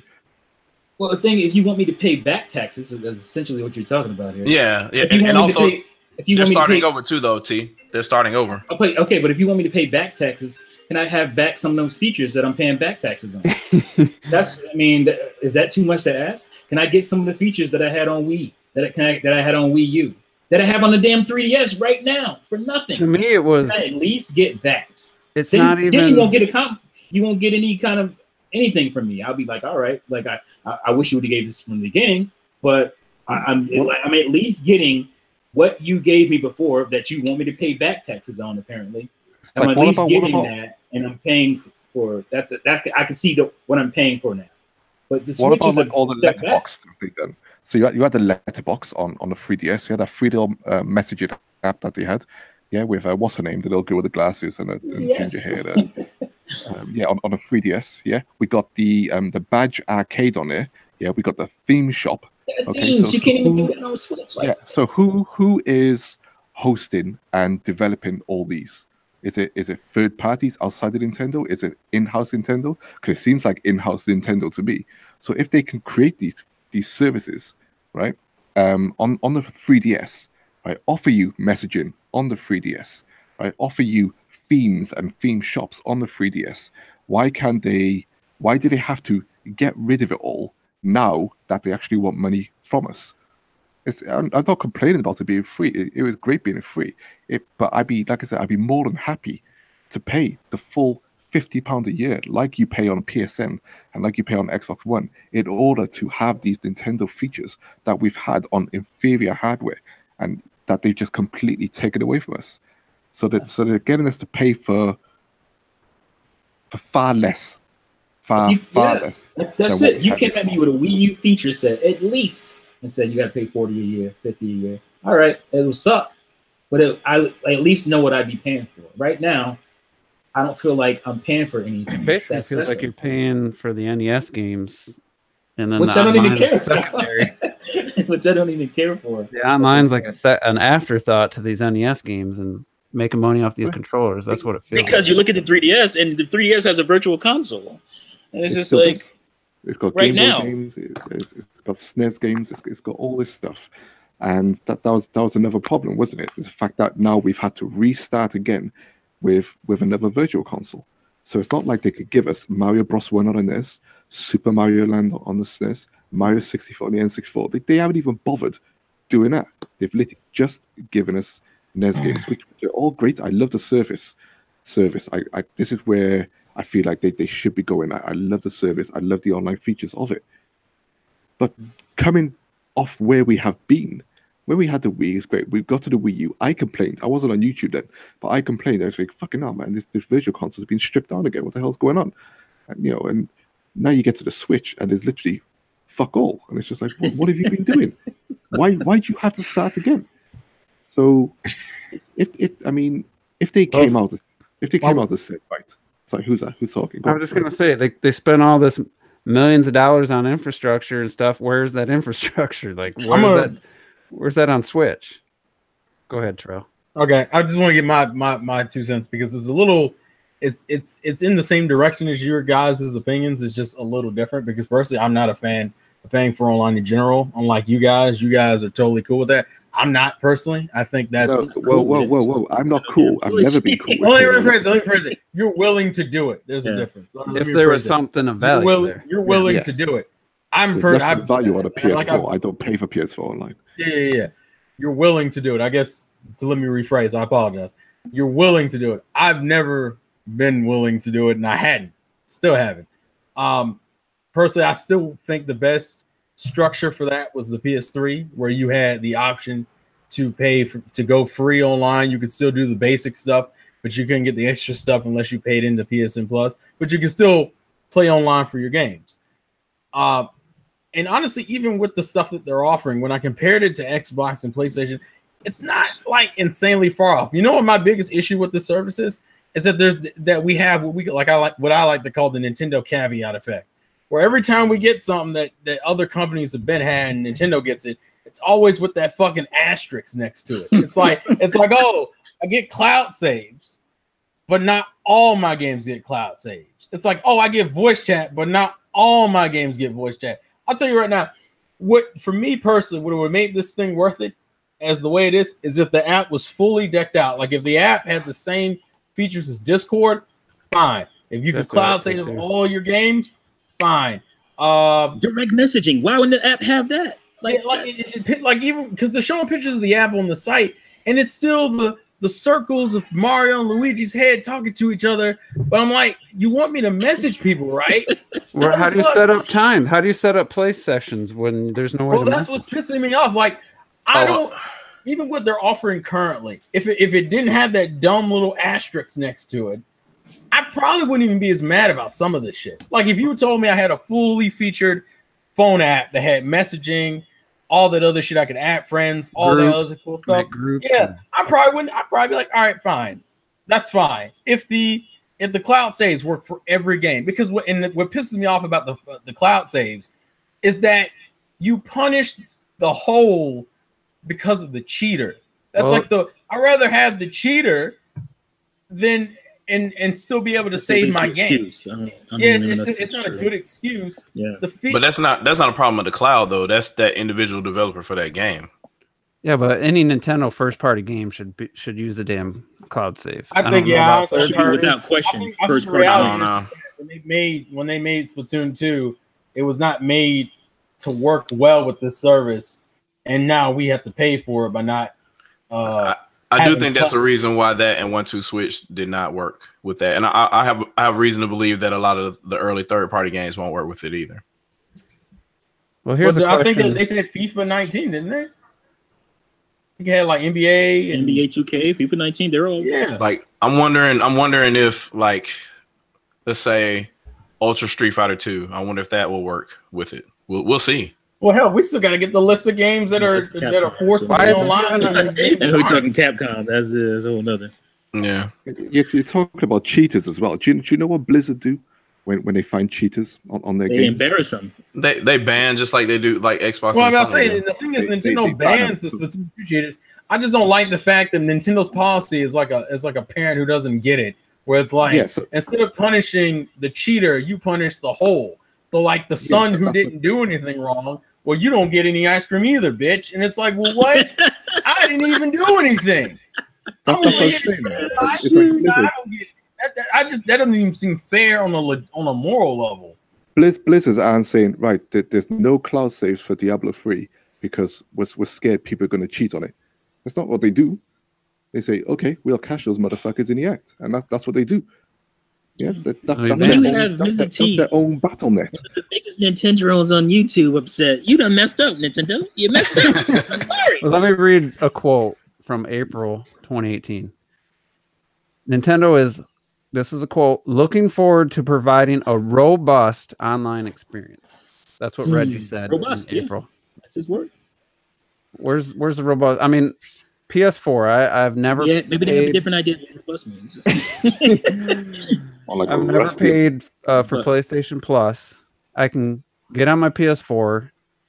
I can send Terrell screenshots, video clips, message him, get on the phone app, the PlayStation phone app, message him from there, and I don't have to pay a dime.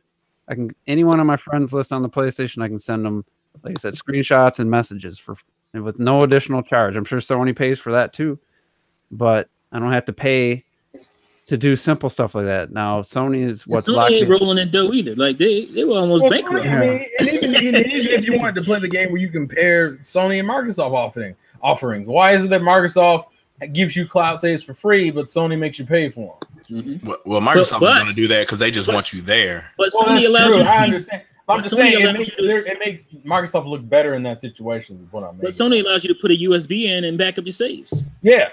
That whole argument would be done if I could just do that. Yeah, that's the other thing. That's like local things. I mean, for God's sakes, we're still using friend codes, but you want to charge me for the ability to play online together. So let me talk that one too. Is anybody familiar with the Twilight hack on the Wii? Anybody know how that was attained? Not clearly enough. No. Okay, so all it is a manipulation of a memory address in the game, and they did a buffer overrun so they can run their own code on it. They did that with a corrupted save of the game. The same thing happened with Wii U. It was actually a page file that somebody manipulated in the Wii U web browser so they could get more information, and that's how people ended up getting more information about the scene. The same thing is happening to the Switch right now when you use either the post to social media from the screenshot thing or the eShop, because it's technically a browser. Anything that is an application that writes to memory, you can corrupt that and do whatever. So they're looking at this from a security standpoint, and they made a decision early on to say, look, there will be no running game code writing to external media. That's in the firmware. That's not going to change. So, and that's not really the online services fault. That was how they designed the Switch, because they got owned in the other two platforms. So I could say you could blame Nintendo, but there's a lot of creative people out there that like to make conferences about how they hack the console. So, what does that do with the cloud saves, though? No, not the cloud saves. That was specifically about the USB thing that Miss T was just talking about. USB stuff. So what about transferring saves to your SD cards? That's exactly what I'm talking about. That's external media. Like it's on the same AHCI chain on the firmware. So if you use anything other than the RAM on the console itself or the flash storage, which talks directly to the RAM, it's not going to let you do it. Well, so that's why you can move an entire profile and your saves from one switch to another, and then it erases off the other switch. You can do that wirelessly between two switches, but you can't do it with a USB cable. But to me, that means we just get punished because people hack the system. Yeah. So for the sake of their own, so for the sake of security, and only Nintendo does it. I would say the internet at large and every IT company does that daily. I know that because I'm talking about video game companies. I'm talking about they're the only company that punishes us in that way that we can see. Yeah. And here's the thing: but there's a lot of stuff that happens in the background that's kind of shady too. But they're talking about Splatoon 2. They're afraid something's gonna happen and blah blah blah. And Ruby's like, maybe once they get the Splatoon 2 cheating under control. Why is there still cheating? Why is it so incompetent? Why is there still people able to cheat? Well, I mean, you can't say. I mean, it's cheating on all consoles. Anyway. Yeah, and it's always mouse and cat game. That's not. Why does it need to be get under control? Because essentially it ruins the online environment. It becomes toxic and shit. Why is it so prevalent with Splatoon 2? Remember what Reggie said? Not my problem. It's an online multiplayer game. That's why. Yeah, and people like it. It's popular. Yeah, it's a popular shooter online. People are cheating, and it's also popular in Japan. Yeah, people are cheating in this game, just like Reggie said. Not my problem. Yeah, when they get caught, ban them for life, or ban them for a year. I mean, I don't understand. I would think they would do that too, because that's what they do when they detect modded firmware. Your system is immediately bricked. You would figure they would. Well, I guess that's a little bit too. Maybe that's a little too strict to brick your entire console because you cheat in one game. Just stop. I mean, don't allow them to play Splatoon. I mean, there's got to be consequences. Otherwise, because there's no consequences, that's why people do it. Well, in the first game, I don't know about the second game, but in the first game, they did a perma kick for 1 day if you abused, like basically if you decided to DOS the server, if you tried to flood with too many logins, they would do a perma kick for you for 24 hours. I remember that. So, I've heard that. I don't remember. Your customers are talking about this, you've already failed. I'm sorry. Mm-hmm. Like if your customers are sitting around talking about what we're talking about right now, you failed already. Because this is insane. They can't hire people that can outsmart the. I mean, cheating's going to happen. It's been a part of. I just don't think the. But why does that have to? I don't understand why the normal user has to get punished. Yeah, why screw everybody that the one game somebody has 1,000 hours in on Switch right now? I'm not defending it. I'm just saying that's the route they chose to go against it. Like there's many ways, there are many avenues. We discussed a couple of them that they could defeat this vulnerability per se. But they decided to do this. One of the things is they kind of halfway do it, but they don't do it all the way. Is just have you log into the server. Right now, they currently just check to make sure your save isn't corrupt, and then they match you to what they think is in the server, and then you sign in.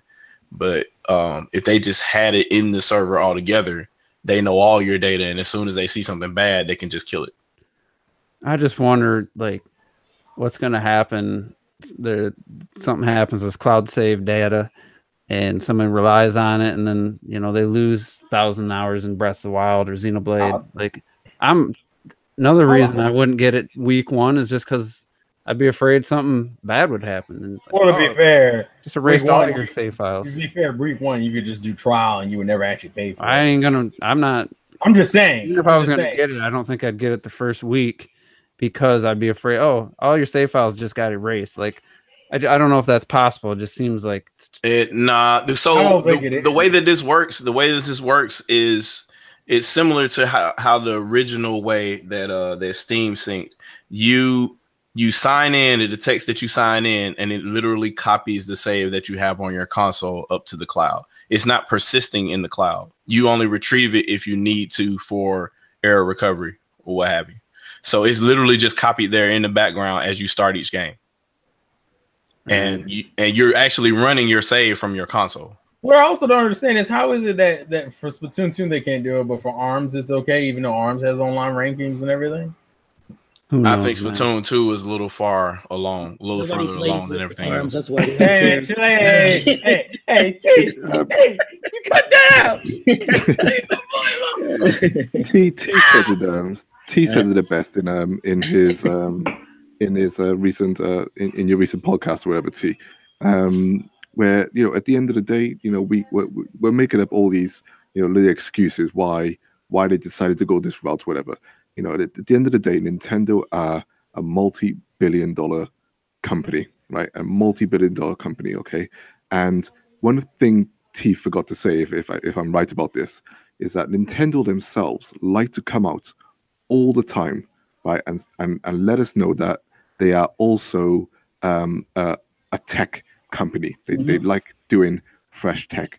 And I remember the last time they done this is when they were bigging up the Wii U with how seamlessly it streamed between the TV and the gamepad and stuff. They love their tech, right? They love doing it. It's just that when it comes to online, they just seem to hit a wall. So when I hear these excuses about we're deciding to not do Class A's or Splatoon 2 because the system works like this goes like that. I look at every other game company in the world who has similar online games, and I think, wait, on and even Sony on their platforms, whatever. These guys do it. Why can't they do it? If they can't do it, why can't they get someone to do it? So they issue partnered with Nvidia. They partnered with Nvidia, and we said this before. Why? I honestly thought this was a time that we'll get a proper suite of system features on a Nintendo platform. I thought that's what was going to happen. We talked about shadow play when you talk about recorded games and stuff. I don't know if the Switch could do shadow play because shadow play requires a certain level of GeForce card. I think you need a 580 at least. But I'll say now the Switch could fucking do it. But I thought it was going to be different this time, but it just hasn't been. We just once again regressed, and it's even hit the games. I'm in a situation where I have people making videos mad at me talking about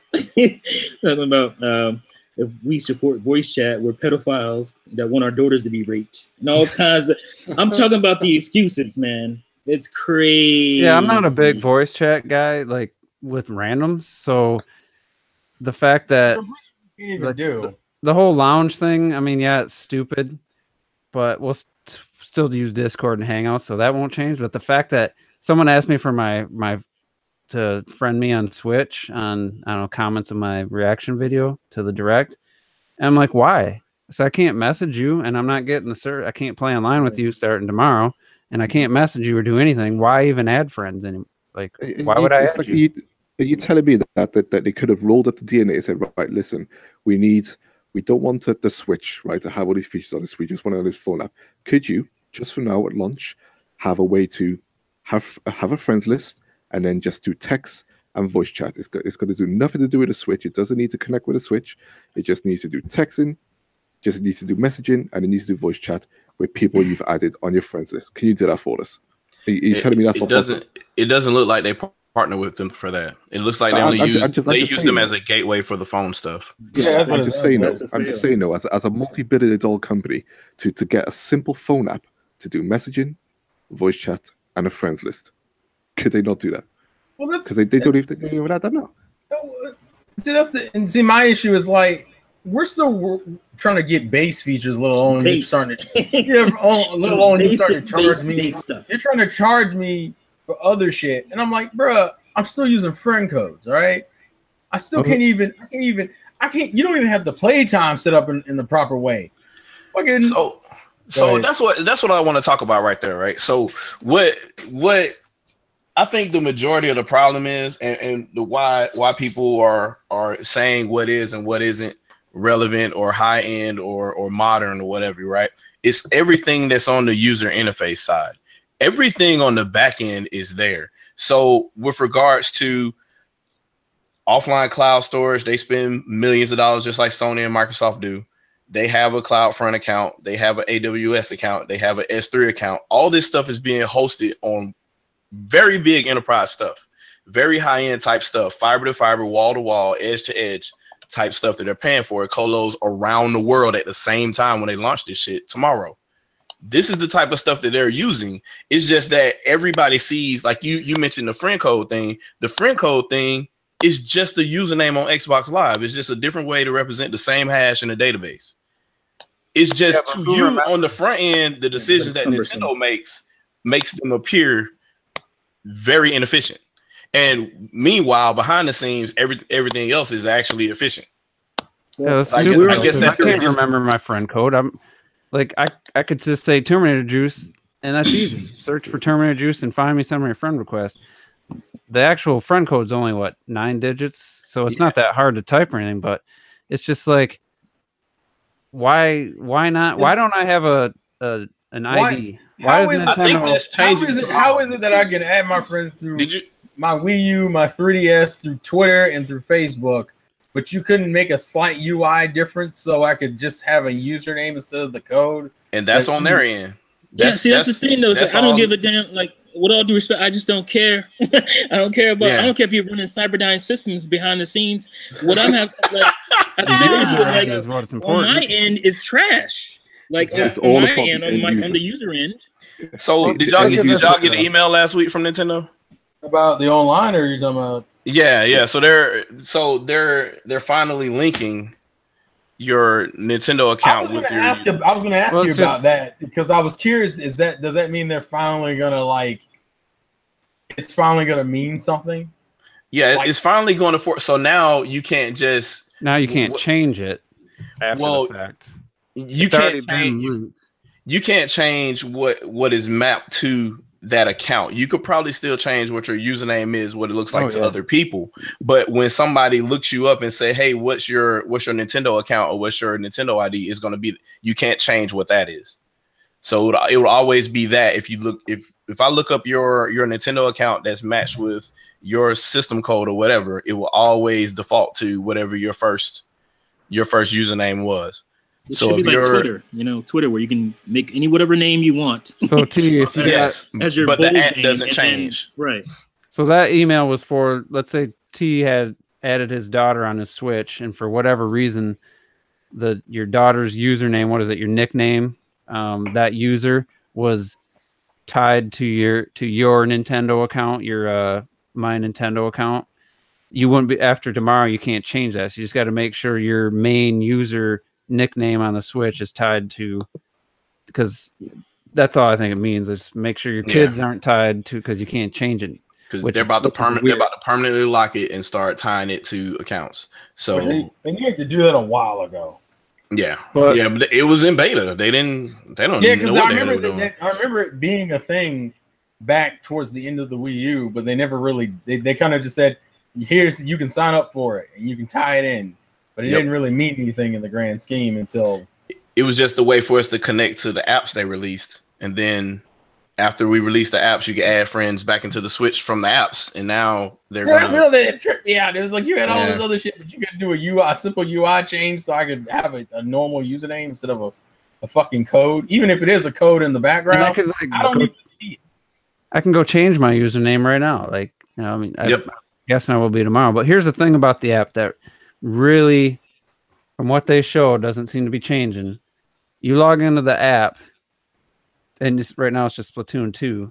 You can't see who your friends are online. It says you hit voice chat, and it says you have to be in the specific game to activate the voice chat option in your phone.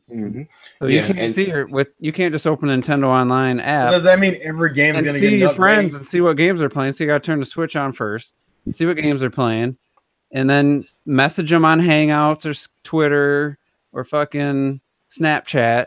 Hey, I see you're playing SNK, but you want to play some ARMS, Terrell? And then he gets into ARMS. So then you go into the fucking lounge into ARMS, and then it connects you to the voice. It's well, that and the fact that think about it, you have to update the game. I'm assuming every game is going to have an update, which right now, according to their site, it's only like 5 or 4 real games, and then the Nintendo NES thing. So each game is going to update tomorrow, adding a lounge feature, and then we essentially got to do what we did in Splatoon, where we go on the lounge, we create a room, and then we tell our friend through whichever method, Twitter, whatever, Facebook, whatever, get on the lounge. Boom, we're fucking connected. Whoa! And then as soon as I dropped out of the lounge for a second. Well, I guess you're not voice chatting anymore. Do you think each NES game is going to have its own lounge, or just all the NES games under one lounge? I don't know, and I don't That'll care. Be weird. I'm not paying for it right now, so I don't know, and I don't care. That's the way my thought process. Well, here's the thing. Go ahead. I was going to say that the majority, I'll guess the other first party games or whatever big third party games, they'll have their own game specific service, and all of those will be different. So you might have a game where you go in there, you can actually see your friends list and see everybody talking and all that kind of stuff. But Splatoon 2, for all intents and purposes, I'm guessing at the choice of the developer, did it the way that they did it.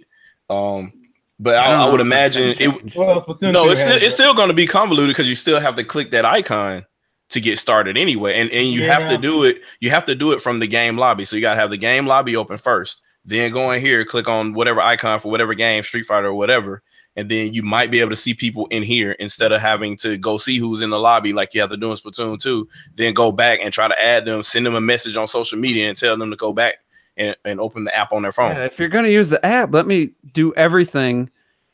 Like message you, hey, let me get off SNK, let's play ARMS. That's what I'm saying. Like, listen, if you're gonna make me use the app, Mr. T Savage, I just saw your last post. I'm saying if you're gonna make me use the app, let the app be a fully dipped out app. I don't want this half-assed app that only has certain features. What happened to the setting up play times in the game device?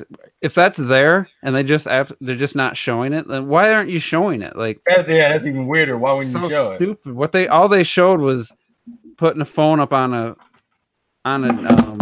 a table and using it for a speakerphone. Trailer. And it's like, yeah, that was horrible. So are you gonna have to click on each individual game to go to the lounge? Like, it's just so stupid. I think that's what probably, it looks like. I'm thinking that's probably still if true. The app was just good. I think if it was good, it had messaging and stuff, and it was a really intuitive app. I really wouldn't mind it as much. I mean, then you'd still have the people mad that they can't do it through the system, which is fine. If the app is decked out, I'm like, all right, well, if the app was great, then to me, we're not even having this discussion. So what I'm thinking that what's going to happen is there's just going to be drastic updates to the actual app itself. And the reason why I say that is while the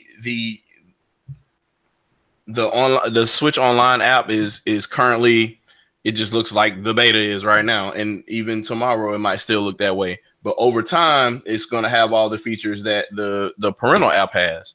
And the parental app literally talks to the console constantly. So if I see a notification on my console, it pops up on my phone too.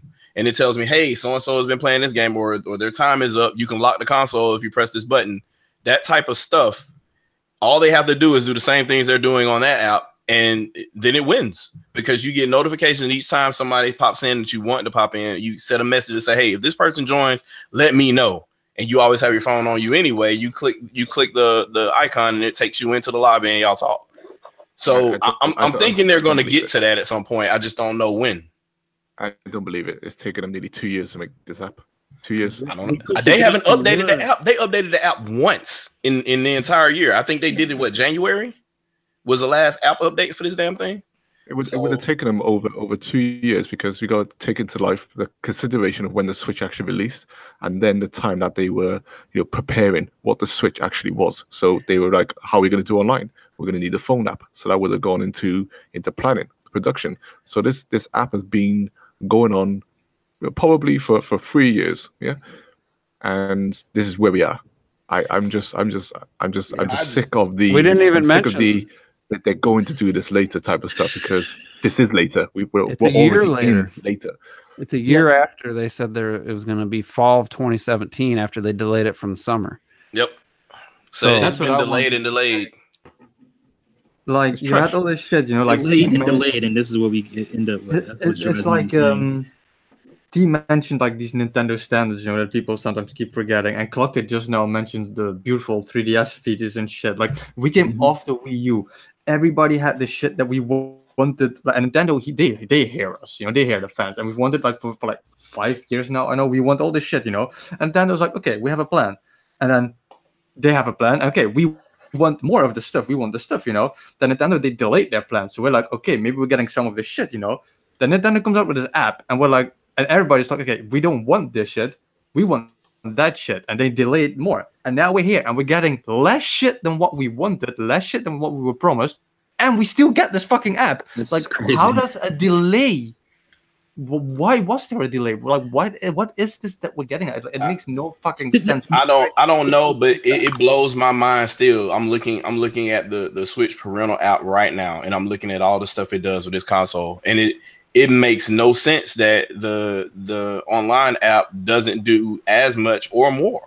This thing literally talks to this console, and you can control the console from here. Yeah. They came up with the app. It was a disaster. Nobody liked it. I'm sure they got mad feedback. I was one of them. I'm sure a lot of other people gave all kind of feedback, and they didn't give a shit. Like that's what I keep hearing. Everybody when we voice our opinions on YouTube and stuff. Oh no, you should send letters to Nintendo. We've been doing that. Nah, they've been going. Look at the page. Look at the page for the Nintendo Online Switch app. Like his mad negative comments on there. But I'm saying we've been people saying, "Well, you're not being constructive by yelling in the YouTube video." Well, we can do both. I can walk and chew gum. I can still yell on my YouTube channel and still go send them my impressions of what they're doing. I have done that. I've done the email. I've done the surveys. I've done all that shit, and they haven't done anything. I'm talking from Wii U till now. Some motherfucker went and this shit only had 1 star at one point. Some motherfuckers went back and brought it back up to 3 stars. the Switch Online app. I don't know it was the lowest rated app they had, and now the parental app has 5 stars because it actually works and it does what it's supposed to do. Well, that most people didn't download it to begin with. Yeah. So here's the thing. Part of my anger is I did say wait and see. When they delayed this a year, I said this multiple times. I said I think they went back to the drawing board. They saw the reaction. No, I guarantee you like less than 10% of Splatoon 2 players are using the app. It's probably way less than that. I don't think anyone's using probably 1% or less. I don't even think I would make a bet and say no one is using the app. They had to see that people weren't using. Maybe in Japan it's being used. I don't know. I doubt they had to see people were not using the app. They delayed it a year. Common sense. Well, we already know they had to rethink it because think about it. Remember what the original feature was for the NES games that you had one a month and you rotated out and shit. They changed it. So you obviously looked at some of the feedback and said, we might need to fix this shit. Wait just a second, guys. This app just got updated 4 days ago. But they didn't. I guess they hid everything. It said more software added that supports voice chat. Various improvements implemented, including performance and usability improvements. That update, but I didn't see anything different. I didn't even know I got it. I remember seeing the news post and I said, well, let me go update it. And literally, I think it runs a little bit smoother now, but I don't know about the audio because I never had to test it. I think everything is just locked on there because when you look on there, it's got Mario Kart 8 Deluxe on there, like stuff that's obviously not there yet. Oh, you mean under the store page? No, on the App Store, yeah. Oh, does it? I didn't. I looked at the app earlier because it updated, and I noticed there was an update on my tablet, which was a couple of days old, and it looks no different. So it's like I think what this shit makes me think of, like when you're in school and you get like this assignment, and you work your ass off on this assignment, and your teacher says, if you give me this, seriously, you're gonna get a 2, and you take the shit at home and you're looking at it and you're like, oh, but I just wrote all this fucking shit down, and you give it to him anyway, and then you get the 2. Like that's what this app is. Like Nintendo, they're just so out of focus right now. All right, so here's a little thing. We're gonna end this soon, but Nintendo Switch Online video in the U.S. has 300,000 views, or the Nintendo of America site. The Japanese site, the same video has 520,000 views. So nobody watched it. It has over 200,000 more views in Japan with less people. The American one has 24,000 downvotes, 6,000 upvotes. Oh, it's at 24 now? I thought it was at 12. I haven't clicked this video yet. What do you think the Japanese thumbs up and down differential is going to be? Probably a lot of thumbs up. I think there's really more thumbs ups than thumbs down. I think they have it's down. Disabled. Yeah, I'm saying Nintendo Japan disables a lot of their videos. I'm talking about thumbs up and down. Yeah, I don't know. They may have. Well, last time I saw it, it was pretty even. It was like 1.2. Yeah, there's 1.2, 1,200 up and 2,000 down. Yeah. So and you know where the 2000 is coming from? Americans. Yeah, probably. So at the best in Japan, I went over there and dropped one, so it's probably coming from. Yeah, I just dropped one. Well, I think that's the problem. I think maybe Japan doesn't care as much as America does. Yeah. They're all gonna pay for that shit. Yeah, but all your money. I don't think Japan gives a shit. I think America gives way more. All your money is over here. To be fair, I think that's been the issue with online gaming in general. I think they don't know what Xbox Live looks like. That's why. Well, they don't. Well, because they ain't buying that shit. They ain't buying the Xbox. You gotta buy the Xbox for that. They don't know what. To be fair, what would you play on it? That's what I'm saying. They don't know what they're missing because they haven't played Xbox Live, so they don't know what good features look like. Well, that's not a good enough. I don't know. These are people that go to internet cafes and play Lineage and shit still. Lineage. So they know what online looks like. They just don't care like we do. Yeah. You say no one uses the app. I bet you people are using the app because it's got the Splatnet feature on there. Well, I'm talking about for voice chat. They can see. I'm just saying in terms of booting up that app to show that you're online using it. I bet you people use it for Splatnet. I don't care what the Japan numbers are.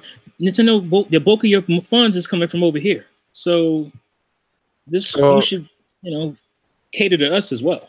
Maybe all they do is see people open that. Maybe they can't track to see if anyone's actually using the voice chat. That's pretty. I would think they'd be able to. That's dumb as shit. Like everything else. Dumb as shit. They know how many clients are using the app. They know. I mean, there's reports that are by default.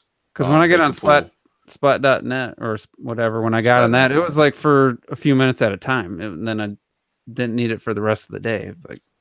So the only reason I went up there is to order gear. Yeah, gear. I did. That was a better way to get more gear. Order gear and check my stats. That's all I've done on it. So I never did finish my. That's just gone now. So I was part of my anger. I was saying was when I expected with that delay they were going to go back to the drawing board. So I think a lot of my anger and disappointment is that they did nothing with that extra year. So. That's even added to it for me. And it's like, I mean, I wish I could convince people and, someone's like, oh, there's all these $20 cards selling. And I'm sure Japan, they're all on board. But even if it was just for a month, I think they might be selling in the US if too. It didn't, if hardly anyone paid for the service in the first month, you'd think they would be like, whoa, what's going on? I don't trust I think it would take our gamer economy enough for that. But too many people are like, well, I got kids. They want to play Splatoon. I got to do it. I got kids too. They ain't playing that shit. Yeah, like people realistically are going, people are going, listen. I can take the moral high ground. But at the end of the day, I'm depriving myself for something that I don't really care about. Teach my kids a lesson. That's what I'm using this for. Like, yeah, you got kids, great. Well, teach them a lesson. Like, it depends on if you as an adult care about that. And some people are just like, nah, fuck that. This is a teachable moment. It's a hustle for everybody. They getting their hustle. That's what some people look at it as. So real quick, I spend the majority of my time defending these motherfuckers. I kind of want to talk about what I don't, what I despise. So what I despise is the sheer potential of them merging every platform they have right now. Mm-hmm. They literally have all the keys in place. They built tools to merge and communicate with 4 different platforms, technically 5 if you split mobile into iOS and Android. You've got a 3DS, a Wii U, they're still out there. Switch. No, you're lying. Hey, look, and all these motherfuckers can talk just to send account information to the Switch. There is zero reason why all of these can't be collected together under this My Nintendo thing. So I know it's kind of hard to go back and rewrite updates for possibly 3DS and Wii U, but that doesn't excuse you from this fucking phone here. Like, I should be able to sign into whatever little game I have, and I should be able to see whoever's online on the Switch on my mobile phone and see whoever's online on a mobile app on my Switch. Well, what trips me out even more, so I don't mean to interrupt, but just real quick. For those who download the Torna, who bought the Xenoblade DLC, I got an email from Nintendo talking about, oh, here's your extra free gifts coming with your Torna DLC purchase. Here, you can redeem them on your phone right now. I can Really? redeem my DLC and have it download to my Switch through my phone. So you got that shit set up. You got the dealing with all this shit. other fuckery. It knows my Wii U friends list. It knows my 3DS friends list, all on the Switch. But yet you can't have it all. You can't have one account. You can't have like my Nintendo Network ID from the 3DS and the Wii U still exist and be the thing I'm using on the Switch. They're like stupid fucking geniuses. That's anyway, Shadow, go ahead. Yeah, it's really frustrating to me, and I see not only the potential, I see what they're actually doing right now. Like they're doing that shit. They're just not putting it together. And that's just really frustrating to me for them to have the enterprise architecture that they have, and they're not really using it for any meaningful purpose other than just to hold accounts. Like there's all kind of information that the Switch logs. I know because I have the parental app. All that shit can be logged, and you can see that for each user and have that on the server somewhere too. Like there's no reason for none of that stuff to not be in the cloud somewhere for everybody to see when you sign in, or if you want to talk to your friends. Like we do the little thing, we sit there and we start pulling people's receipts. Well, you got to have that person's account. You got to be friends with that person or whatever. And then you can start looking through their stuff and see what they played and vice versa. It's all that stuff. I'm not saying it should be public, but it should be public to at least what about users that know your account name. What about this app showing you not only your friends that are playing Switch, but the people on your friends list? Maybe they're on their 3DS with a multiplayer game. Maybe they're on their Wii U playing a multiplayer game. Like, why not just have all these systems be linked? Oh, he's playing Animal Crossing on mobile or Fire Emblem. Like, well, first of all, Nintendo wants to forget Wii U existed, so that's what the problem. No, Tomo could see that shit. That's what pissed me off. Tomo could see those users, and I'm like, why? It just bewilders me. If the app's going to be the thing you base your entire online thing off of, that shit should have been so Nintendo-like and so intuitive. That's where your innovation could have been, right there. Innovative. That's what it should have been. And if they did that, like I said from the beginning, if this app is an awesome app, then yeah, you're still going to have the people pissed that it's not running through their system. But at least you got that part of it covered. Yeah, at least you knocked that out of the box. And that's went a long way. The hardest. And unless they just failed to show us what it actually can do, and when it actually comes out, it's like, oh, there's actually more stuff on here than we thought. I don't expect that. Sadly, that wouldn't surprise me if it did happen. It's frustrating now because I know it's probably not going to happen. But if it did, I wouldn't be surprised either because Nintendo is just Nintendo. I don't. They would just do some dumb shit like that. They would talk about this dumb thing that they want to show you, and then all the stuff you really needed to see, they just fucking stealth release. They have done that in the past. Yeah, they're fucking weird about crazy. What's the chances they're going to actually update and upgrade this service in the coming months? And considering what the phone app only got updated once. That's what people. I see a lot of faith in people. That's what I'm hearing. We gotta end this. So I did want to pose a hypothetical. Let's say that the shit comes out tomorrow, and the app is more fully featured than we currently know. Would that help as far as faith concern wise or anything? I would a little bit, but it'd still make me mad that they fumbled the. They didn't tell anybody. Yeah, in the video. Because they basically put their own foot in their mouth, which is the problem anyway. Look at all the backlash that's on the internet right now. So you knew that you had to fix for this, and you decided not to fucking tell nobody. Like you knew exactly what the backlash was going to be, and you still said no. We'll stealth launch it and let them find out on their own. Like what the fuck kind of like? And why? Where's Reggie hasn't been in a direct and he's scared. Like I don't think he wants to even say anymore because I just looked on the bestsellers like Shaw Fox was saying the fucking online motherfuckers buying that shit. It's at number 8. What is it? It was at 12 this morning. It's at number 8 now. We need a Jeff 12-month membership is at 8. On what? On Amazon's bestseller. Oh, the $20 card. Yeah. We need a Jeff Keighley, Reggie Fils-Aimé interview. Actually, Actually, it's the highest fucking Nintendo thing on the list. Just throw Doritos and it's Jeff just throw Doritos and Reggie. I thought Doritos was Microsoft. We need All right, we gotta get out of here though. We gotta get Lay's or some shit. We getting drunk off of Mountain Dew. No. They get Pepsi. Are we gonna? Some people gonna try the free trial? Maybe come back next week and give impressions of it, or we just want to be done with it? I think what we could do is give it maybe like the first 3 days and see how things go, and then maybe this weekend try the free trial. I'm a glutton for punishment, and I like Street Fighter, so I'm buying the shit. So you're just gonna straight up buy it? Yep.